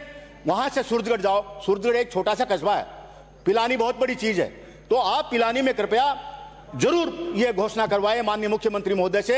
और माननीय राजस्व मंत्री महोदय, मैं आपको निवेदन करता हूं कि आप जरूर रिकमेंड करिए, अनकंडीशनल रिकमेंड करिए, जिला कलेक्टर की सिफारिश को मानिए। जिला कलेक्टर आपकी एक चैनल है जिसके माध्यम से सरकार काम करती है, आप करिए। हम तो जिले के कलेक्टर को वहां की गवर्नमेंट मानते हैं। जिस दिन यहां का प्रस्ताव आया जिला कलेक्टर का, हमने सोचा कि हमारी तहसील बन गई, वहां लड्डू बट गए, वहां लड्डू बट गए पिलानी के अंदर। अब उनको क्या जवाब दूं मैं? सरकार हमारी है, मैं वहां का विधायक हूं, आप हमारे मंत्री हैं, आप हमारा मुख्यमंत्री है। तो ये मेरा सबसे बड़ी डिमांड है कि पिलानी में तहसील होनी चाहिए। दूसरा निवेदन करता हूं कि पिलानी विधानसभा क्षेत्र का जो रोड नेटवर्क है वो बिल्कुल तहस नहस स्थिति में है। कारण कि अब मैं किसी का दोषारोपण नहीं करता, मैं थोड़ा सा समय चाहूंगा। मुझे मालूम है साहब मेरा समय निर्धारित कर रखा है, लेकिन मेरे क्षेत्र के विकास की बात है, आपसे थोड़ा फेवर चाहूंगा माननीय सभापति महोदय। बिल्कुल तहस नहस स्थिति में है, और 3 साल तो मेरे को हो गए। जो कुछ मुझसे बन पा रहा है, माननीय मुख्यमंत्री जी महोदय, मैंने 40 रोड्स का एक मास्टर प्लान बना के दिया था। चीफ इंजीनियर को, एडिशनल चीफ इंजीनियर को बुला करके तसल्ली से बात करके, हमारे जितने सरपंच थे, हमारे जितने बीडीसी मेंबर थे, जिला परिषद सदस्य थे, उनको बैठा करके मैंने नेटवर्क तैयार किया कि अपने ये 40 रोड बन जाए तो अपने क्षेत्र का समुचित विकास हो जाएगा। क्यों? 3 साल में जो कुछ हमने किया, पिछले 10 साल में वहां बीजेपी थी, 10 साल में बीजेपी थी, उसको तोड़ करके आप लोगों के आशीर्वाद से मैं वहां कांग्रेस का विधायक के रूप में जीता हूं, अच्छे वोटों से जीता हूं। 7 बार जो विधायक रहा उसको हरा के आया हूं, 4 बार जो मंत्री रहा उसको हरा करके आया हूं। तो इतना तो जनता की अपेक्षा करती है, जिन्होंने मुझे वोट दिए कि इसके रोड नेटवर्क आप ठीक कराएं। 40 रोड्स का मैंने एक मास्टर प्लान दिया था। माननीय मुख्यमंत्री महोदय का आभार प्रकट करता हूं कि गत वर्ष उन्होंने 6 रोड का स्वीकृति मेरे को दे दी। चीफ इंजीनियर से मेरे पास चिट्ठी आई कि 34 रोड और बच गई आपकी। मैं इस सदन के मार्फत मैं निवेदन करता हूं पीडब्ल्यूडी मंत्री और माननीय मुख्यमंत्री महोदय से कि वो जो 34 रोड जो मेरी बच गई है उनको भी स्वीकृति देवें। अभी जो 3 रोड जो जिले की बनी है उसमें मुझे कुछ नहीं मिला। नाम आया पिलानी से सूरजगढ़ होते हुए, पचेरी होते हुए हरियाणा सीमा तक। मुझे क्या करना है साहब हरियाणा सीमा का? मुझे मेरी विधानसभा क्षेत्र को देखना है। मुझे तो 5-7 किलोमीटर मिला 3 रोड्स में। आप कृपया पिलानी से बेरी रोड को स्वीकृत करिए, वो है हरियाणा की सीमा तक, वो है सबसे इंपॉर्टेंट। उसमें 5 पंचायतें पड़ती है, उसमें 5 पंचायतें पड़ती हैं, जो मेरे हराने की और जीतने का सबसे बड़ा कारण होगा। और इसलिए ये वादा हम करके आए थे कि पिलानी से बेरी तक की हम रोड बना देंगे। साथ ही मंडेला पर हमारी 5 क्या 7-8 पंचायतें पड़ती है, इस रोड पर चिड़ावा से मंडेला रोड पर वो स्वीकृत करिए। निवेदन करता हूं कि ये आप जरूर करवाइए। दूसरा, मंडेला में लगभग 500 का राइट एरिया माननीय मुख्यमंत्री महोदय ने दे रखा, जहां 500 बच्चियां होंगी वहां कन्या महाविद्यालय खुलेगा। मेरे मंडेला में 500 नहीं, 500 से कहीं ज्यादा लड़कियां स्टूडेंट्स हैं, बालिकाएं हैं, उनको उनके एजुकेशन बंद हो जाती है 12 के बाद। 10+2 करने के बाद वो कहीं नहीं जा सकती। 10-10 किलोमीटर तक कोई कॉलेज नहीं है। और हमारा सिस्टम सोसाइटी का आप समझते हैं, बच्चियों को भेजते नहीं है। इसलिए वहां मंडेला में एक कन्या महाविद्यालय खोली जाए। और इसके अलावा चौधरी कुमाराम लिफ्ट कैनाल पर मैं जरूर बोलना चाहूंगा। हमारा इलाका पानी के मामले में बिल्कुल संकटग्रस्त हो चुका है। पीने को पानी नहीं है। चौधरी कुमाराम लिफ्ट कैनाल की 7,700 करोड़ की योजना राज्य सरकार ने मंजूर की, उसके लिए तो धन्यवाद। लेकिन उस मंजूरी का खाली हम क्या चाहते, उसका हमें पानी मिलना चाहिए, उस पर एक्टिव काम करना चाहिए। उसमें मैं भी ग्रसित हूं, सूरजगढ़ के विधायक महोदय बैठे हैं वो भी ग्रसित हैं, आगे वाले बैठे हैं वो भी ग्रसित है। उस पर काम होना चाहिए। काम शुरू होगा, जनता को आशा की किरण नजर आएगी। दूसरा, पिलानी का पानी बिल्कुल सूख चुका है। पिलानी इंटरनेशनल सिटी है, उसका पानी सूख चुका है। माननीय मुख्यमंत्री महोदय ने जब 21 घंटे की वीडियो कॉन्फ्रेंस की थी, तब उनको मैंने अपने भाषण में कहा था और उन्होंने he was very kind to approve 6 MLD पानी साहवा लिफ्ट किनार से एडिशनल जो आगे सूरजगढ़ वगैरह लाइन जाएगी उसमें मेरे को एलोकेट कर दिया गया था। उस पर मलसी सर से चिड़ावा की तक लाइन आए, वो काम हो। 15 लाख का इंफ्रास्ट्रक्चर जो हमारा भगिनिया जोड़ा है चिड़ावा में, वो उसमें स्वीकृत करें ताकि पिलानी की जनता को पानी मिले। मीनवाइल मैं कह रहा हूं, मीनवाइल गर्मी आ रही है, एक बहुत मजबूत कंटिंजेंसी प्लान बनाने के लिए जो माननीय कलेक्टर साहब को ये निर्देश दिए जाने चाहिए, संबंधित अधिकारियों को निर्देश दिए जाने चाहिए, वहां के एससी को एक्शन को निर्देश दिए जाने की आवश्यकता है। इसलिए मैं 1 मिनट, राजकीय महाविद्यालय जो चिड़ावा में है वो माननीय मुख्यमंत्री महोदय की आशीर्वाद से खुल चुका है। सभापति महोदय 25 करोड़ रुपए की प्रॉपर्टी मैंने माननीय मुख्यमंत्री महोदय की कृपा से दान में प्राप्त की है, कॉलेज के लिए दान में प्राप्त किए, मेन रोड पर प्राप्त किए। और उस पर कम से कम भी 20 गांव मेरे कॉन्स्टिट्यूंसी के लगते हैं, वो कॉलेज चल पड़ी, अच्छी चल रही है। लगभग 500 बच्चियां उसमें पढ़ाई कर रही है। मैं चाहता हूं, मैं निवेदन करता हूं कि वहां पर अगले सत्र से कॉमर्स और खोल दी जावे। आर्ट्स तो है, हमारी बच्चियां भी बच्चे भी कॉमर्स के प्रति काफी रुझान रखते हैं।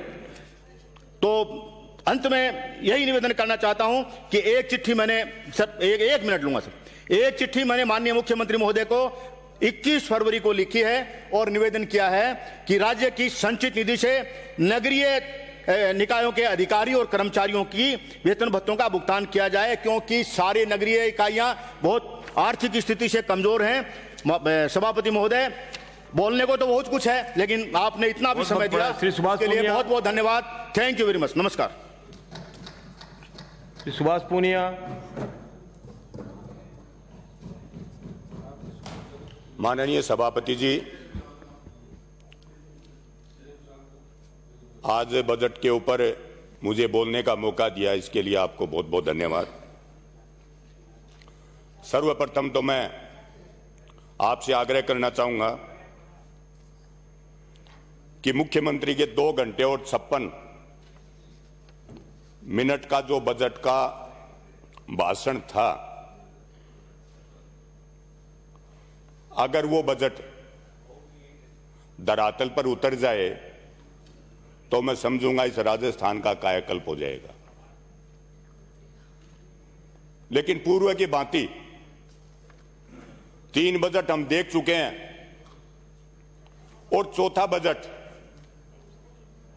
जो ये पेश किया गया है, मेरे को लगा, और मेरे को नहीं, करीब करीब वक्ताओं ने भी कहा है कि इसमें सिवाय घोषणाओं के इसमें कुछ भी मिलने वाला नहीं है। मैं पूरे प्रदेश की बात तो नहीं करूंगा, क्योंकि आंकड़ों के मायाजाल में फंसूंगा तो समय की सीमा रहेगी। मेरे विद्वान साथी बता चुके हैं। लेकिन मेरी विधानसभा, जो झुंझुनू जिले की सबसे बड़ी विधानसभा है और हरियाणा प्रदेश से लगती हुई है, 4 विधानसभा हरियाणा की टच करती हैं, वहां एक उपखंड स्तर पर कॉलेज नहीं है बुआना में। और हमने मुख्यमंत्री जी से आग्रह भी किया था,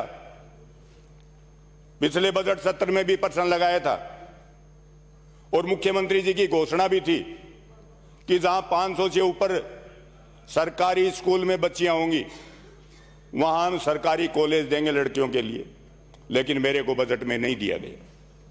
हो सकता है मेरे से कोई नाराजगी हो मुख्यमंत्री जी की, मेरे से सरकार की नाराजगी हो, लेकिन उन बच्चियों के साथ क्या नाराजगी है, यह मैं आपसे आग्रह करना चाहूंगा सभापति जी।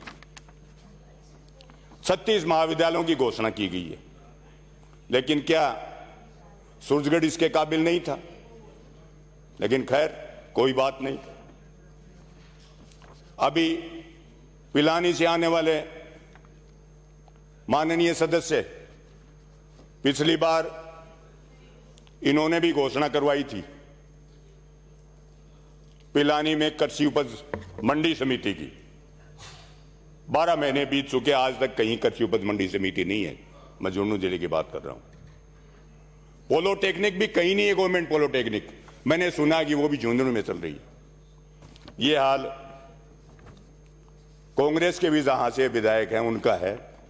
तो मैं कहूंगा कि इस बजट आपके सामने है। मैं सूरजगढ़ में 2-3 सत्र से औद्योगिक क्षेत्र के लिए बात कर रहा हूं। मैं ये नहीं कहता सूरजगढ़ में बनाओ बुहाना सिंगाना, 3-3 पंचायत समितियां हैं, कहीं भी बनाए, जमीन की उपलब्धता भी है और हरियाणा प्रदेश से लगता हुआ इलाका है और दिल्ली के पास भी है। इसलिए मैं चाहूंगा कि उद्योग मंत्री जी संज्ञान में लेकर हमें औद्योगिक क्षेत्र और वहां कोई अच्छे उद्योग लगाने का काम करें। और महंगाई की बात हो रही थी, महंगाई के मामले में पेट्रोल और डीजल, क्योंकि 4 किलोमीटर दूर पे ही सूरजगढ़ से 8 रुपए के अंतर से पेट्रोल डीजल मिल रहा है। और आज महंगाई के मामले में राजस्थान प्रदेश में सबसे महंगा पेट्रोल डीजल आज भी है। और बिजली के दाम सबसे अधिक कहीं हैं तो राजस्थान प्रदेश में। फिर भी कहते हैं कि इस प्रदेश का कायाकल्प करेंगे। शर्म की बात है। सड़कों की बात मैं जहां तक करूं तो सड़कों में गड्ढे नहीं हैं, गड्ढों में सड़क है। मैंने निवेदन किया था 3 सड़कें इतनी महत्वपूर्ण सड़कें हैं जो हरियाणा की सीमा को जोड़ती हैं, जो चलने लायक नहीं है। आसाद से बालोट बॉर्डर है, गरडाना गोट से किठाना बॉर्डर तक है। लेकिन पीएमजीएसवाई में सुना गया है कि एक सड़क तो गरडाना वाली तो आने वाली है।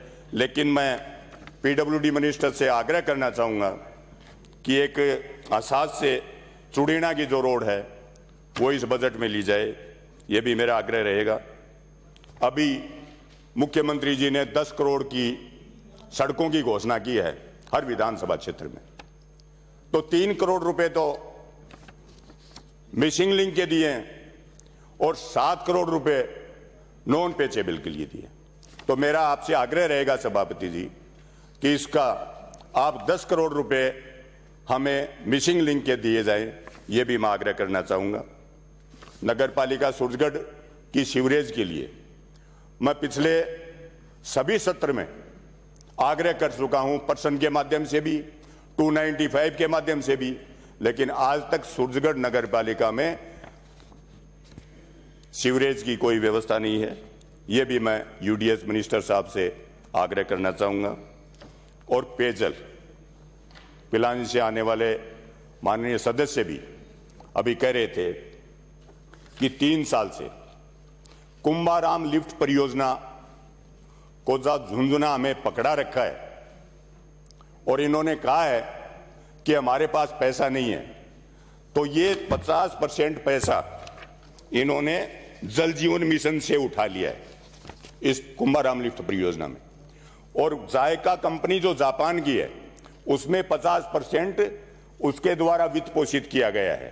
उसके बावजूद भी आज तक, पहले हमें अधिकारियों ने बताया था कि फरवरी में हम शिलान्यास कर देंगे, अभी तक उसका टेंडर नहीं हुआ है। इसलिए मैं चाहूंगा कि ये गर्मी आए इससे पहले पहले ये टेंडर करवाकर काम शुरू हो, नहीं तो सूरजगढ़ विधानसभा जहां 1,000 फीट के ऊपर भी कहीं पानी नहीं है और सरफेस वाटर तो कहीं है ही नहीं, जब तक ये काम नहीं होगा तो मेरे को नहीं लगता कि सूरजगढ़ विधानसभा क्षेत्र की प्यास बुझेगी। वहां जो ड्राई सोर्सेज है उनके अगेंस्ट भी मैं चाहूंगा कि हमारे पीएचईडी मिनिस्टर सामने विराजे हुए हैं। पहले भी मैंने बहुत निवेदन किया था कल्ला जी से, तो कहावत थी भाई ऊपर अल्लाह नीचे कल्ला, तो ये हालत रही। यहां मैं 3 साल से खूब चिल्ला चिल्ला कर उनको कह चुका, लेकिन पानी के मामले में मेरे साथ जितना भेदभाव बरता गया है, मैं झुंझुनू और सीकर दोनों जिलों में एकमात्र एमएलए हूं, क्या मेरे साथ इतना भेदभाव तो नहीं बरते हैं? ये भी मैं जलदाय मंत्री जी से आग्रह करना चाहूंगा।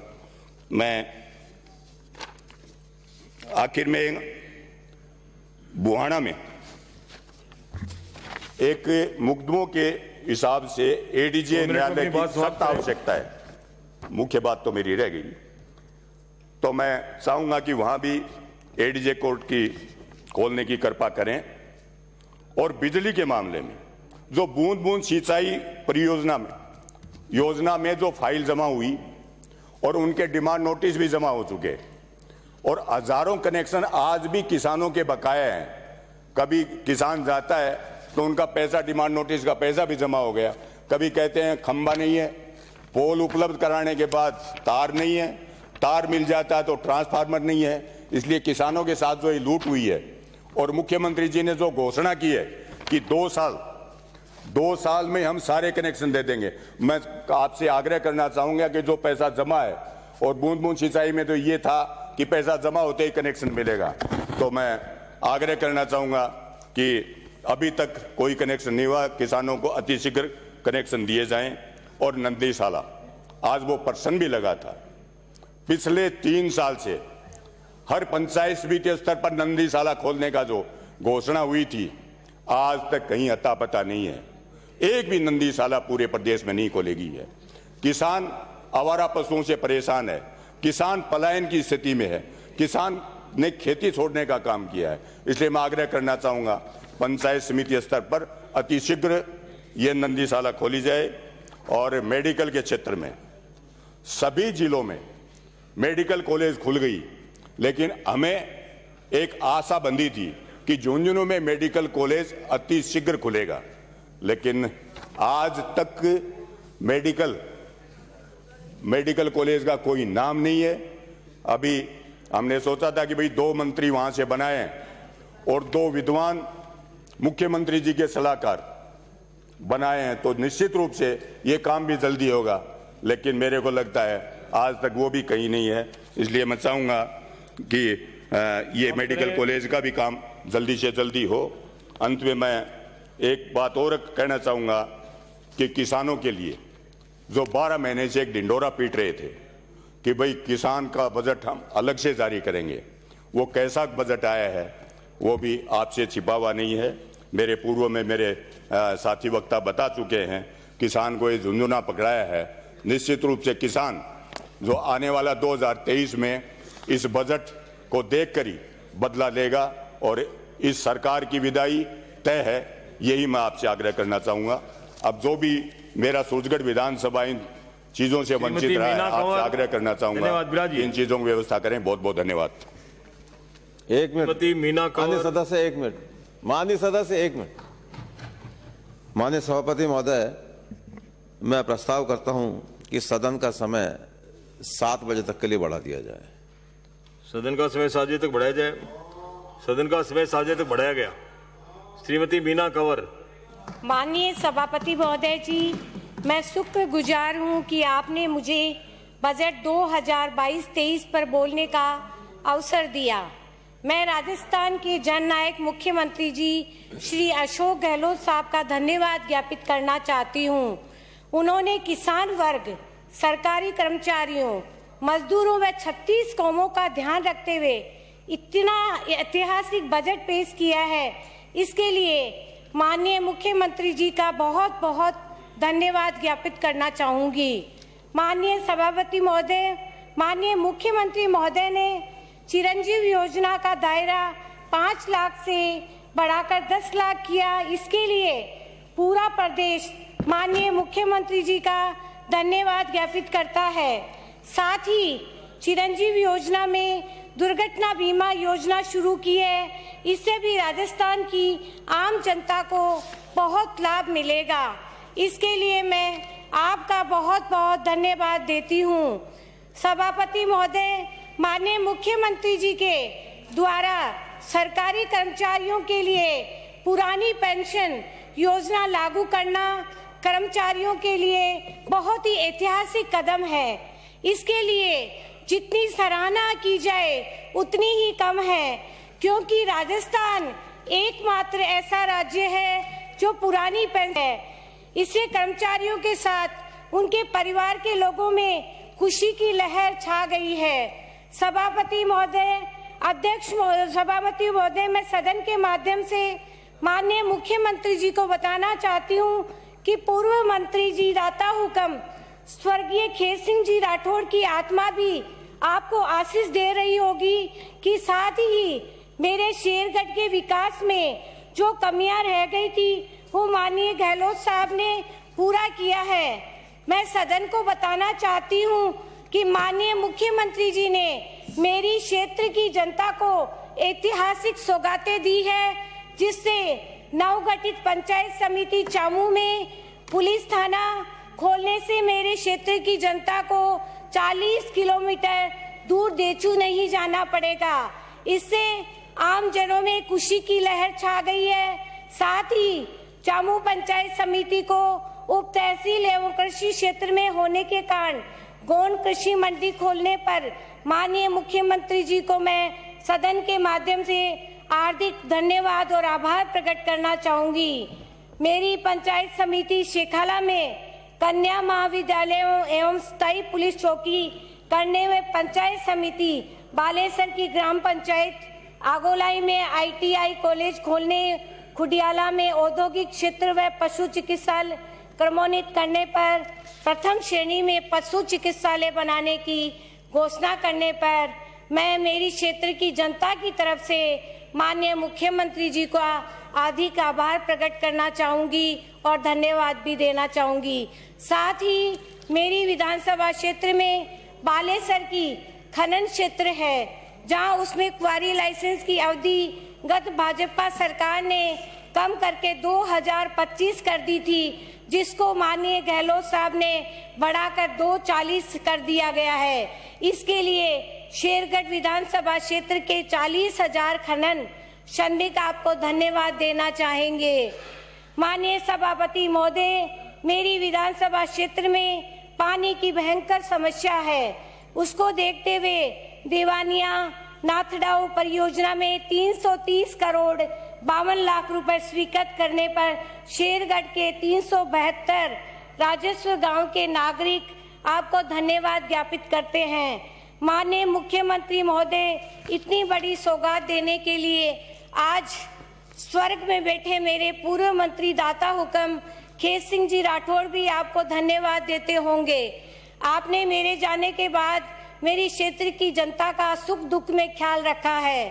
माननीय सभापति महोदय, माननीय मुख्यमंत्री महोदय, आपने मेरे क्षेत्र की जनता को खूब सौगातें दी है, इसके लिए मैं आपको धन्यवाद ज्ञापित करती हूँ। साथ ही आपसे एक मांग भी करना चाहूंगी, यह है कि मेरे क्षेत्र में तहसील स्तर पर सबसे ज्यादा सैनिक है, करीब 5000 पूर्व सैनिक है। वर्तमान में 7000 शेरगढ़ के बेटे भारत माँ की रक्षा के लिए सीमा पर तैनात है। विभिन्न युद्धों में 80 अधिक बेटे शेरगढ़ के लिए शहीद हुए हैं।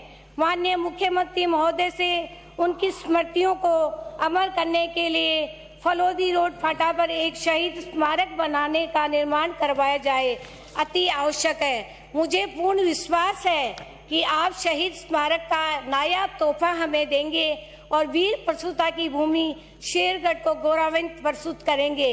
धन्यवाद सभापति महोदय, आपने मुझे बोलने का मौका दिया। जय हिंद, जय भारत। श्री संदीप शर्मा।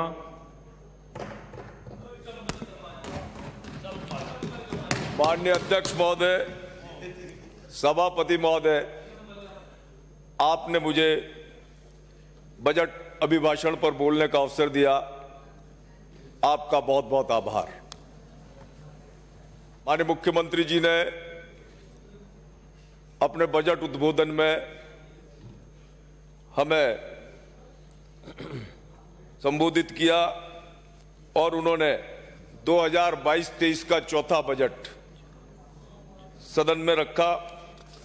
बड़ा मनमोहक, बहुत आकर्षक और सुनने और देखने में ऐसा लग रहा था कि इन अपार घोषणाओं के साथ, जैसा कि आपका स्वभाव है, पूर्व में भी इसी भांति बजट में आपने बेहतरीन घोषणाएं की थी। लेकिन इससे पूर्व के मैं बजट की बात करूं, माननीय सभापति महोदय, मैं बताना चाहूंगा कि महामहिम जो हमारे संवैधानिक प्रमुख हैं, उन्होंने इस बजट सत्र का शुभारंभ किया और उनके उद्बोधन के बाद हमारे प्रतिपक्ष के विधायकगण वो बैल में आए और उन्होंने आसन से अनुरोध किया कि रीट के मामले में जो भी दोषी हो उनको सजा मिले और सीबीआई के द्वारा इस तमाम नकल के घोटाले की जांच हो। परंतु सरकार ने बहाने बनाए और कहा कि ये नकल तो पहले भी होती रही, कहा कि सीबीआई को कटघरे में खड़ा किया। मेरा मानना है कि जिस तरीके से 20.5 लाख परीक्षार्थियों ने रीट की परीक्षा दी थी और उनके 1 करोड़ परिजन इस रीट के परीक्षा से प्रभावित थे और जो न्याय चाहते थे, सरकार उनको न्याय नहीं दे पाई है। सदन प्रारंभ हो चुका है, लेकिन हमारी आज भी यही मांग है कि रीट के वो लोग जो इसके प्लानर थे, सूत्रधार थे, उनको जेल के सींचे में पहुंचाने का काम सरकार को करना चाहिए। माननीय मुख्यमंत्री जी के बजट को सुना, बड़ा खूबसूरत बजट। एक फुटबॉल जिसमें हवा भरी हो और रंग बिरंगी फुटबॉल बड़ी आकर्षक, बड़ी सुंदर दिखाई देती है, मनमोहक फुटबॉल नजर आती, और उसमें यदि कांटा या कील घुस जाए तो उसकी हवा निकल जाती है। माननीय सभापति महोदय, जब अर्थवेत्ताओं ने, अर्थविज्ञानियों ने, अर्थशास्त्रियों ने इस बजट को देखा तो बड़े मनमोहक और बड़ा सुंदर बजट दिखने लगा, लेकिन जब उन्होंने इसका ऑपरेशन किया तो उस खाली फुटबॉल की तरह ये बजट बिल्कुल पिचका हुआ बजट नजर आने लगा। माननीय सभापति महोदय, जिस तरीके से सरकार की अपनी आदत है, वैसे ही इस बजट में भी खूब सारी घोषणाएं हमारे माननीय मुख्यमंत्री जी ने की और आज समझ में नहीं आता कि जिस तरीके से आपने इस बजट में अपनी आय से ज्यादा खर्चा दिखाया, बिना वित्तीय संसाधनों के, बिना वित्तीय उपलब्धता के आपके इस बजट की अनुपालना, सवाल ही नहीं उठता, संभव ही नहीं है कि आप बजट की अनुपालना कर पाओगे। अभी 5,37,000 करोड़ राजस्थान वासियों के ऊपर, प्रदेश की जनता के ऊपर कर्जा है माननीय सभापति महोदय। अगर हम एक राजस्थानी का हिसाब लगाएं तो 75,000 रुपए एक राजस्थानी के ऊपर कर्जा है। और न जाने ये सरकार विदा होते होते राजस्थान की जनता को कितने और कर्जों में डुबा कर जाएगी। जिस तरीके से चुनावी वादों को लेकर 3 बजट घोषणाओं में आपने जनता को ठगा, आपने बेरोजगार नवयुवकों, संविदा कर्मियों, आपने किसानों, मजदूरों को सिर्फ आकर्षक वादों से और घोषणाओं से छला। आपने सरकारी भर्तियों को लेकर राजस्थान के युवाओं को लगातार गुमराह किया। सरकारी भर्तियां निकालकर उन्हें विवादों में उलझाकर आपने वो भर्तियां डंप करा दी और उनको ठेंगा दिखा दिया। आज 27% बेरोजगार राजस्थान के बेरोजगार हैं। राजस्थान आज देश का ऐसा पहला प्रदेश है जिसमें सबसे ज्यादा बेरोजगार रहते हैं। 20.67 लाख ग्रेजुएट बेरोजगार, हमारे राज्य में हर दूसरा ग्रेजुएट बेरोजगार है। और 65 लाख कुल टोटल बेरोजगार के साथ राजस्थान अव्वल नंबर में बेरोजगारी के लाख के रूप में आपने लाकर खड़ा कर दिया। पिछले 1 वर्ष में आपने युवाओं से परीक्षा शुल्क के नाम पर 3 परीक्षाओं के अंदर 200 करोड़ रुपए राजस्व एकत्र कर लिया और परीक्षाओं को अटका दिया और उन्हें ठेंगा दिखा दिया। संविदा कर्मियों का भी आप किस तरीके से शोषण किया। आपको इनके साथ चुनावी घोषणा पत्र में आपका वादा था कि इनको स्थायी कर देंगे। इन्होंने 3 लाख आंगनबाड़ी, NRHM, NULM, शिक्षा कर्मी, लोक जुम्बेश सहायक, पंचायत सहायक कुछ सरकार ने कमेटी बनाकर उनको अभी तक उलझा रखा है। इसी प्रकार आपने 10 दिन के अंदर किसानों के कर्जा माफी की बात कही जो आज तक नहीं हो पाई। कृषि बजट भी वैसा ही निकला जैसे पिचकी हुई फुटबॉल। बेरोजगारी भत्ता आपने जटिल प्रक्रियाओं में 6 लाख युवा बेरोजगारों को आपने बड़े चयनित तो कर लिया, लेकिन उसमें से भी अभी तक आप 4 लाख युवा बेरोजगारों को भत्ता दे रहे हो और वो भी कभी मिल जाता है, कभी नहीं मिलता। महंगाई के लिए आप केंद्र सरकार को कोसते हो। सबसे ज्यादा वेट पेट्रोल और डीजल पर राजस्थान में है। यदि हम पास के प्रदेशों में जाएं, पंजाब, हरियाणा, गुजरात, मध्य प्रदेश, 10 रुपए पेट्रोल और डीजल की कीमत है। और यही कारण है माननीय मुख्यमंत्री जी खुद महंगाई को लेकर प्रदर्शन कर रहे थे।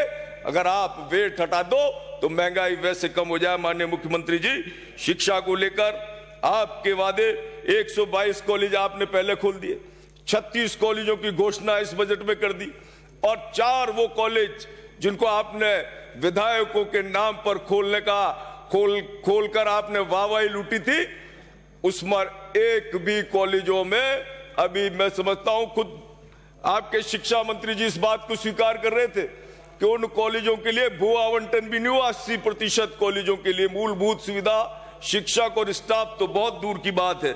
ये शिक्षा का स्तर है, ना वहां शिक्षक है ना स्टाफ, ना वहां पर हॉस्टल्स में कॉलेजेस चल रहे हैं माननीय सभापति महोदय, और प्राइवेट कमरे मकान लेकर वहां कॉलेजेस चलाए जा रहे हैं। केंद्र सरकार की महत्वपूर्ण योजना बेटी बचाओ बेटी पढ़ाओ केंद्र के द्वारा प्रदत्त, इसमें आपके 23 करोड़ 60 लाख रुपए मिले, उसमें से आधे भी खर्च नहीं कर पाए। 11 जिलों में ऐसी स्थिति है कि बच्चों के आप नामांकन नहीं करा पाए। आपने 180 करोड़ रुपए अल्पसंख्यक आवासीय भवनों के लिए दिए, 500 मदरसों के लिए आपने ई स्मार्ट क्लासेस खोल दी। बेचारे उन संस्कृत के बच्चों का भी ध्यान रख लेते जिनके सिर पर छत नहीं है, जहां बैठकर वो पढ़ाई कर रहे हैं। ऐसे ही शिक्षा विभाग के स्कूल जर्जर अवस्था में पड़े हुए, वहां पर पानी चूता रहता है, बिना छत के, बिना शौचालयों के, बिना लैट्रिन बाथरूम के बच्चे वहां पढ़ रहे हैं। कई महाविद्यालयों में स्टाफ नहीं है माननीय सभापति महोदय। कोटा शहर की मैं बात करूं तो पिछली बार की बजट घोषणा में 5 करोड़ रुपए द्वारा सड़क बनाने की घोषणा की थी, अभी एक धेले का काम नहीं हुआ। ये शकुंतला जी, माननीय शकुंतला जी बैठी हैं, माननीय रामलाल जी बैठे हुए हैं, टीकाराम जी कह रहे थे इनको विश्वास नहीं हो रहा था, पर मैं कह रहा हूं कोटा शहर में आकर इतनी बड़ी रोड खराब होने से दुर्घटना हुई कि 9 लोग उस रोड के जरिए चंबल नदी में डूबकर मर गए। वाल्मीकि समाज के ये हाल जो टूटी रोडों का कोटा शहर में, और कहते बहुत ज्यादा काम हो रहा है, लेकिन वहां स्वायत्त शासन मंत्री जी नहीं है, उनके मुंह से स्वीकार करवाता। एक काम हुआ हो पीडब्ल्यूडी के द्वारा जो आपने सैंक्शन की थी, कोई काम नहीं हुआ। Kota dam, Kota barrage, Kota Jawahar Sagar dam, इनके लिए गांधी सागर डैम, माननीय सभापति महोदय, वहां के विभाग ने लिखकर भेज दिया कि कभी भी भर भरा कर टूट सकते हैं। इनके बांध में दीवारों में दरार आ चुकी है। कोटा बाढ़ के सैलाब में कभी भी डूब सकता है, परंतु एक पैसा उन बांधों की रख रखाव के लिए, उनको सही करने के लिए नहीं दिया। बहुत बड़ा हादसा इस कोटा डैम और जवाहर सागर डैम से कभी भी हो सकता है। सुपर स्पेशलिटी विंग को खोले हुए माननीय सभापति महोदय 4 साल हो गए। 150 करोड़ रुपए की लागत से सुपर स्पेशलिटी विंग खड़ी हुई है, जहां परम विशेषज्ञ चिकित्सक नहीं लग पाए, ट्रेंड नर्सिंग स्टाफ नहीं लग पाया, वो धूल खा रहा है सुपर स्पेशलिटी जो कोटा का। मेरा मानना है कि इसमें जिस तरीके से आपने वादा किया था कि हम पूरे राजस्थान को फ्लोराइड मुक्त करा देंगे, कोटा शहर में चंबल के किनारे भी लोगों को फ्लोराइड युक्त पानी पीना पड़ रहा है। 40-40% जीर्ण शीर्ण हो गई पाइपलाइनों का, अभी तक बदलाव नहीं किया गया। उनके लिए कुछ बजट मेरा मानना था कि देना चाहिए था सरकार को। किसानों के कर्जे आप माफ नहीं कर पाए। कृषि बजट जो किसानों के साथ मजाक किया है, उनकी जो रीढ़ की हड्डी है नहरी तंत्र, उस नहरी तंत्र के लिए सरकार ने, मैं समझता हूं, कोई ऐसी अपने इस बजट में कोई प्रावधान नहीं किया। जितना पैसा आपने कोटा के सौंदर्यीकरण में खर्च किया, मेरा मानना है कि उसका थोड़ा सा अंश यदि मथुराधीश जी के जीर्णोद्धार में लगा देते, जो वल्लभ संप्रदाय की प्रथम पीठ है माननीय सभापति महोदय, और जिसमें गुजरात और आसपास के बहुत सारे धार्मिक पर्यटन आना चाहते हैं, लेकिन वह परिक्रमा का मार्ग नहीं है इस कारण, और वो अगर हो जाए तो कोटा धार्मिक पर्यटन नगरी बन जाए, लोगों को व्यवसाय मिल जाए, लेकिन उसकी और कोई ध्यान नहीं है। आपने बहुत सारी अपनी केंद्र सरकार की योजनाओं को अपना बना दिया। प्रधानमंत्री आयुष्मान योजना वो केंद्र सरकार की योजना थी, जिसको आप लोग बड़े अदा से झूठ बोलकर कह देते हो कि चिरंजीवी योजना के द्वारा उसमें भी मात्र 1 करोड़ लोगों का रजिस्ट्रेशन करवा पाए हो, बाकी 6 करोड़ लोगों का इलाज नहीं हो सकता। और जो लोग जाते हैं माननीय सभापति महोदय, बस बैठ रहा हूं, गायत्री देवी त्रिवेदी, वो लोग चिरंजीवी योजना लेके जाते हैं तो प्राइवेट अस्पतालों में उनका इलाज नहीं हो पाता। माननीय सभापति महोदय, बहुत बहुत धन्यवाद। माननीय सभापति महोदय, सबसे पहले तो मैं आपने मुझे बोलने का अवसर देने के लिए धन्यवाद देती हूँ। माननीय सभापति महोदय, हमारे लोकप्रिय विकास पुरुष मुख्यमंत्री जी ने इस वर्ष जो बजट सदन में प्रस्तुत किया है, प्रदेश के समग्र विकास के लक्ष्य को हासिल करने के उद्देश्य से और समाज के सभी वर्गों, किसानों, पशुपालकों, महिलाओं, छात्रों और युवाओं, उद्योग व्यापारिक संगठनों, सिविल सोसाइटियों के सुझावों और विचारों को ध्यान में रखते हुए भरपूर लाभ और खुशियां बांटने वाला है। यह एक ऐतिहासिक बजट है क्योंकि पूरे देश में राजस्थान ही ऐसा राज्य है जिसमें पहली बार कृषि बजट दिया गया है। माननीय मुख्यमंत्री जी ने जो बजट पेश किया है हर वर्ग के लिए मददगार है। इससे पूरे प्रदेश में एक खुशी का माहौल है। इसी संदर्भ में मैं कुछ लाइनें पढ़ना चाहती हूँ कि साथ मिलकर आज उत्सव मनाते हैं, साथ मिलकर आज उत्सव मनाते हैं, सम्मान में आपके सर झुकाते हैं, सम्मान में आपके सर झुकाते हैं। आप आए तो माहौल में खुशियाँ छा गई, आप आए तो माहौल में खुशियाँ छा गई। आपके दिक्मत में श्रद्धा के दीप जलाते हैं।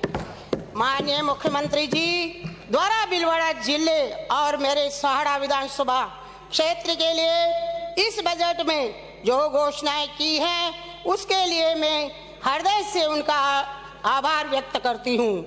माननीय मुख्यमंत्री जी का आभार कि उन्होंने राजस्थान की जनता के लिए चिकित्सा के क्षेत्र में मुख्यमंत्री चिरंजीवी स्वास्थ्य बीमा योजना में चिकित्सा बीमा राशि 5 लाख रुपए सालाना को बढ़ाकर 10 लाख रुपए करने, मुख्यमंत्री चिरंजीवी दुर्घटना बीमा योजना लागू करने और उसमें 5 लाख रुपए तक का दुर्घटना बीमा निःशुल्क उपलब्ध कराने, 1000 उप स्वास्थ्य केंद्र खोलने पर मुख्यमंत्री जी अशोक गहलोत साहब का बहुत बहुत आभार। वहीं भीलवाड़ा मेडिकल कॉलेज में न्यूरोलॉजी, यूरोलॉजी, कार्डियोलॉजी एवं गैस्ट्रो एंट्रोलॉजी सुविधाएं शुरू करने से भीलवाड़ा के मरीजों को अब इलाज के लिए बाहर नहीं जाना पड़ेगा। यही मेरे साथ दिग्वंत विधायक स्वर्गीय कैलाश जी त्रिवेदी का सपना था जो अब पूरा हुआ। इसके लिए सरकार एवं माननीय मुख्यमंत्री जी का बहुत बहुत धन्यवाद। माननीय मुख्यमंत्री जी ने राज्य के समस्त सेकेंडरी विद्यालय को सीनियर सेकेंडरी विद्यालय में करने, महात्मा गांधी अंग्रेजी मीडियम स्कूल 1000 और शुरू करने, 10,000 अंग्रेजी माध्यम के शिक्षकों की भर्ती करने, ग्राम पंचायत मुख्यालय पर स्थित प्राथमिक विद्यालय को उच्च प्राथमिक तथा उच्च प्राथमिक विद्यालय को सीधे सीनियर सेकेंडरी विद्यालय में क्रमोन्नत करने की घोषणाएं की है। विद्यालयों को क्रमोन्नत करने से ग्रामीण क्षेत्रों को बच्चों को पढ़ाई के लिए अब दूर नहीं जाना पड़ेगा। नए कन्या महाविद्यालय खोलने की घोषणा करने से बालिका शिक्षा को बढ़ावा मिलेगा। माननीय मुख्यमंत्री जी ने राजस्थान को हिट राजस्थान बनाने के लिए राज्य में खेल सुविधाएं विकसित करने में किसी भी प्रकार की कसर नहीं छोड़ी है। मेरे साथ दिग्वंत विधायक श्री कैलाश चंद्र जी त्रिवेदी ने भी स्वयं खिलाड़ी थे। गहलोत साहब खिलाड़ियों के लिए हमेशा हर संभव मदद के लिए तैयार रहते हैं। इसलिए पारंपरिक खेलों को प्रोत्साहन देने के लिए विभिन्न स्टेडियम की घोषणाएं की हैं। आप गरीबा के मसीहा हैं, इसीलिए आपके सम्मान में 2 लाइनें पढ़ना चाहती हूँ। आपकी दुआएं पाने को हर शख्स यहाँ बेकरार था, आपकी दुआएं पाने को हर शख्स यहाँ बेकरार था। अब आई है वो घड़ी जिसका मदद से इंतजार थी। हॉस्टल बनाने की घोषणाएं की, महिलाओं को वर्क फ्रॉम होम जॉब का वर्क योजना लागू कर महिलाओं को स्वावलंबी बनाने की बात कही है। मुख्यमंत्री जी ने भर्ती परीक्षाओं में हो रही अनियमितता को रोकने के लिए एसओजी में एंटी चीटिंग सेल का गठन करने की घोषणाएं की हैं। अब तक 1,25,000 पदों पर विभिन्न भर्ती प्रक्रियाधीन है तथा आगामी वर्ष में 1 लाख अतिरिक्त पदों पर और भर्तियों करने की घोषणाएं की है। विधानसभा क्षेत्र सहाड़ा के रायपुर के ग्राम खेमाणा और गंगापुर के ग्राम खाकला में औद्योगिक क्षेत्र की स्थापना करने की घोषणाएं पर मुख्यमंत्री जी का आभार व्यक्त करती हूं। मुख्यमंत्री जी ने हमारे मध्यम वर्गीय परिवार जो 50 लाख रुपए तक के फ्लैट खरीदना चाहते हैं उनको 2% स्टाम्प ड्यूटी की छूट दी। इसी तरह से 1% ड्यूटी की छूट हमारे सीनियर सिटीजन को मिली है, जो कि एक अभूतपूर्व निर्णय है। गहलोत साहब ने 50 यूनिट बिजली फ्री की, 50 से 150 यूनिट तक 3 रुपए की सब्सिडी और 150 से 300 रुपए की सब्सिडी, जो कि आम आदमी के लिए बहुत ही लाभदायक है। पर्यटन के क्षेत्र में 600 करोड़ रुपए पर्यटन स्थलों सर्किट से संबंधी आधारभूत संरचना के कार्यों के लिए प्रत्येक जिले के 2 पर्यटक स्थलों का विकसित करने का निर्णय लिया है। राज्य में कानून व्यवस्था को और अधिक सुदृढ़ करने एवं अपराधों पर प्रभावी नियंत्रण करने के लिए अभय कमांड सेंटर को मजबूत कर साइबर अपराधों की रोकथाम के लिए cyber police station centre for cyber security की स्थापना की है। वहीं भीलवाड़ा में पारिवारिक न्यायालय खोलने से कई परिवार उजड़ने से बच जाएंगे। मुख्यमंत्री जी द्वारा पेंशन योजना लागू करना एक अभूतपूर्व काम है। जब से बजट में ये घोषणा हुई है तब से कर्मचारियों के घर में दीपावली मना रही है। नए कर्मचारियों के बुढ़ापे का सरकार सहारा बन रही है। इस घोषणा के बाद कर्मचारियों में एक नया उत्साह पैदा हो गया। उनका जो जोश है, जो खुशी देखने को मिल रही है, वह देखकर लग रहा है कि एक बहुत बड़ा काम मुख्यमंत्री जी ने किया है। सरकारी शासन से जुड़े कर्मचारी भविष्य की चिंता से मुक्त होकर सुशासन में अपना योगदान देने में लगे हुए हैं। मुख्यमंत्री जी ने कर्मचारियों की एक बहुत बड़ी समस्या का निदान किया है। मैं मेरी विधानसभा क्षेत्र के समस्त कर्मचारियों की ओर से मुख्यमंत्री जी को एक बार पुनः धन्यवाद देती हूँ। मुख्यमंत्री जी ने डिजिटल सेवा के लिए 1,33,00,000 चिरंजीवी परिवारों की महिला मुखियाओं को 3 वर्ष के इंटरनेट से कनेक्टिविटी के साथ स्मार्टफोन देने से आर्थिक रूप से कमजोर महिलाएं भी सशक्त होगी। महिला शक्ति को सरकार की योजनाओं की जानकारी समय पर उपलब्ध हो सकेगी। इसके लिए मैं सभी महिलाओं की ओर से मुख्यमंत्री जी का धन्यवाद देती हूँ। जो बच्चे देश विदेश में पढ़ने जाना चाहते हैं उनके एजुकेशन लोन पर स्टाम्प ड्यूटी और रजिस्ट्रेशन 400% माफ कर दिया है। हमारे दिव्यांग जनों की बात है, पिछली बार 2000 स्कूटी थी, इस बार 5000 स्कूटी घोषणा की है। मुख्यमंत्री जी ने हर विधानसभा को 10 करोड़ रुपए सड़कों के लिए दिए ताकि वह अपने हिसाब से पुनर्डामरीकरण और मिसिंग लिंक में जहां चाहे वहां पैसा दे सकता है। जल जीवन मिशन राजस्थान के लिए अभूतपूर्व योजना है। इसके द्वारा प्रत्येक घर तक नल कनेक्शन जारी किए जा रहे हैं।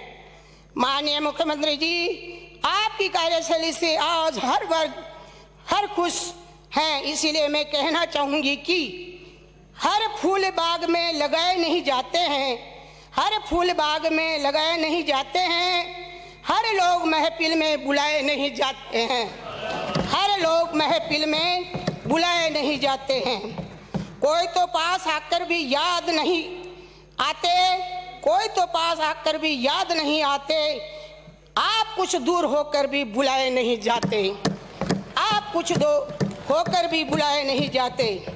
मेरे हिसाब से ये बजट शानदार है, बजट जानदार है, बजट वजनदार है। ये बजट राजस्थान की जनता के लिए विकास में असरदार है। माननीय सभापति महोदय, मैं एक बात और निवेदन करना चाहूंगी कि हमारे साहब का कोरोना काल में यानी जनता की सेवा करते करते अपना जीवन को त्याग दिया है। आपसे यही निवेदन करती हूं कि यादगार में उनको जला उसको शमशान नहीं किया जाए और समृद्धि संस्थान देकर पर्यटक स्थान की अनुमति दिलाने की कृपा करें। और मैं एक और निवेदन करना चाहूंगी कि हमारे स्वाना पंचायत में एक बामाशाह अपने बिल्डिंग बना के देने को तैयार हैं और उसको हॉस्पिटल सीएचसी में बनाना चाहता है। आप वहां सीएचसी बनाने की कृपा करें। और मैं एक और निवेदन करना चाहूंगी कि हमारे कार्य में पीएचसी हॉस्पिटल है, उसको आप सीएचसी में बनाया जाए, इसके लिए मैं धन्यवाद देना चाहूंगी।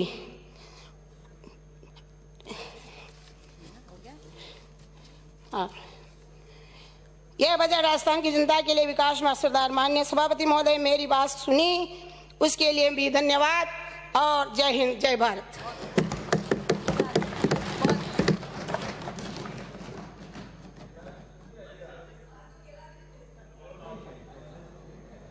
श्री नरेंद्र नागर। अच्छे बोले। माननीय सभापति महोदय, माननीय मुख्यमंत्री महोदय द्वारा 23 फरवरी को 2022-23 का जो बजट पेश किया गया, उसमें पूरे राजस्थान को बहुत बड़ी उम्मीद थी, विशेष रूप से झालावाड़ को और मेरी विधानसभा कानपुर को बहुत बड़ी उम्मीद थी। बहुत बड़ा विश्वास था कि पिछले 3 साल तक जो विकास कार्य रुके हुए पड़े हैं उनमें निश्चित रूप से बजट मिलेगा और सभी विभागों की तरह कहीं न कहीं घोषणा निश्चित रूप से होगी। पर मैं मानता हूं कि राजस्थान का 33वां जिला झालावाड़,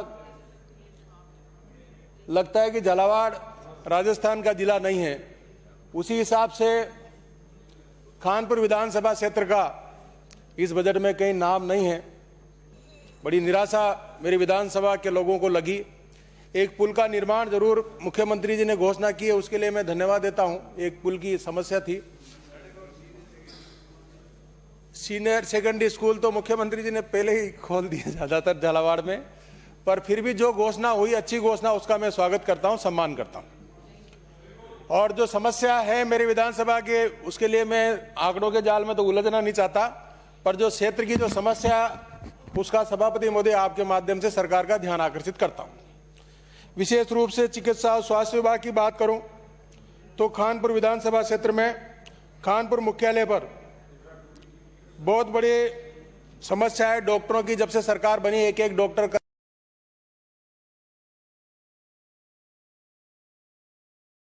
करके वहां से सबने ट्रांसफर करा लिया।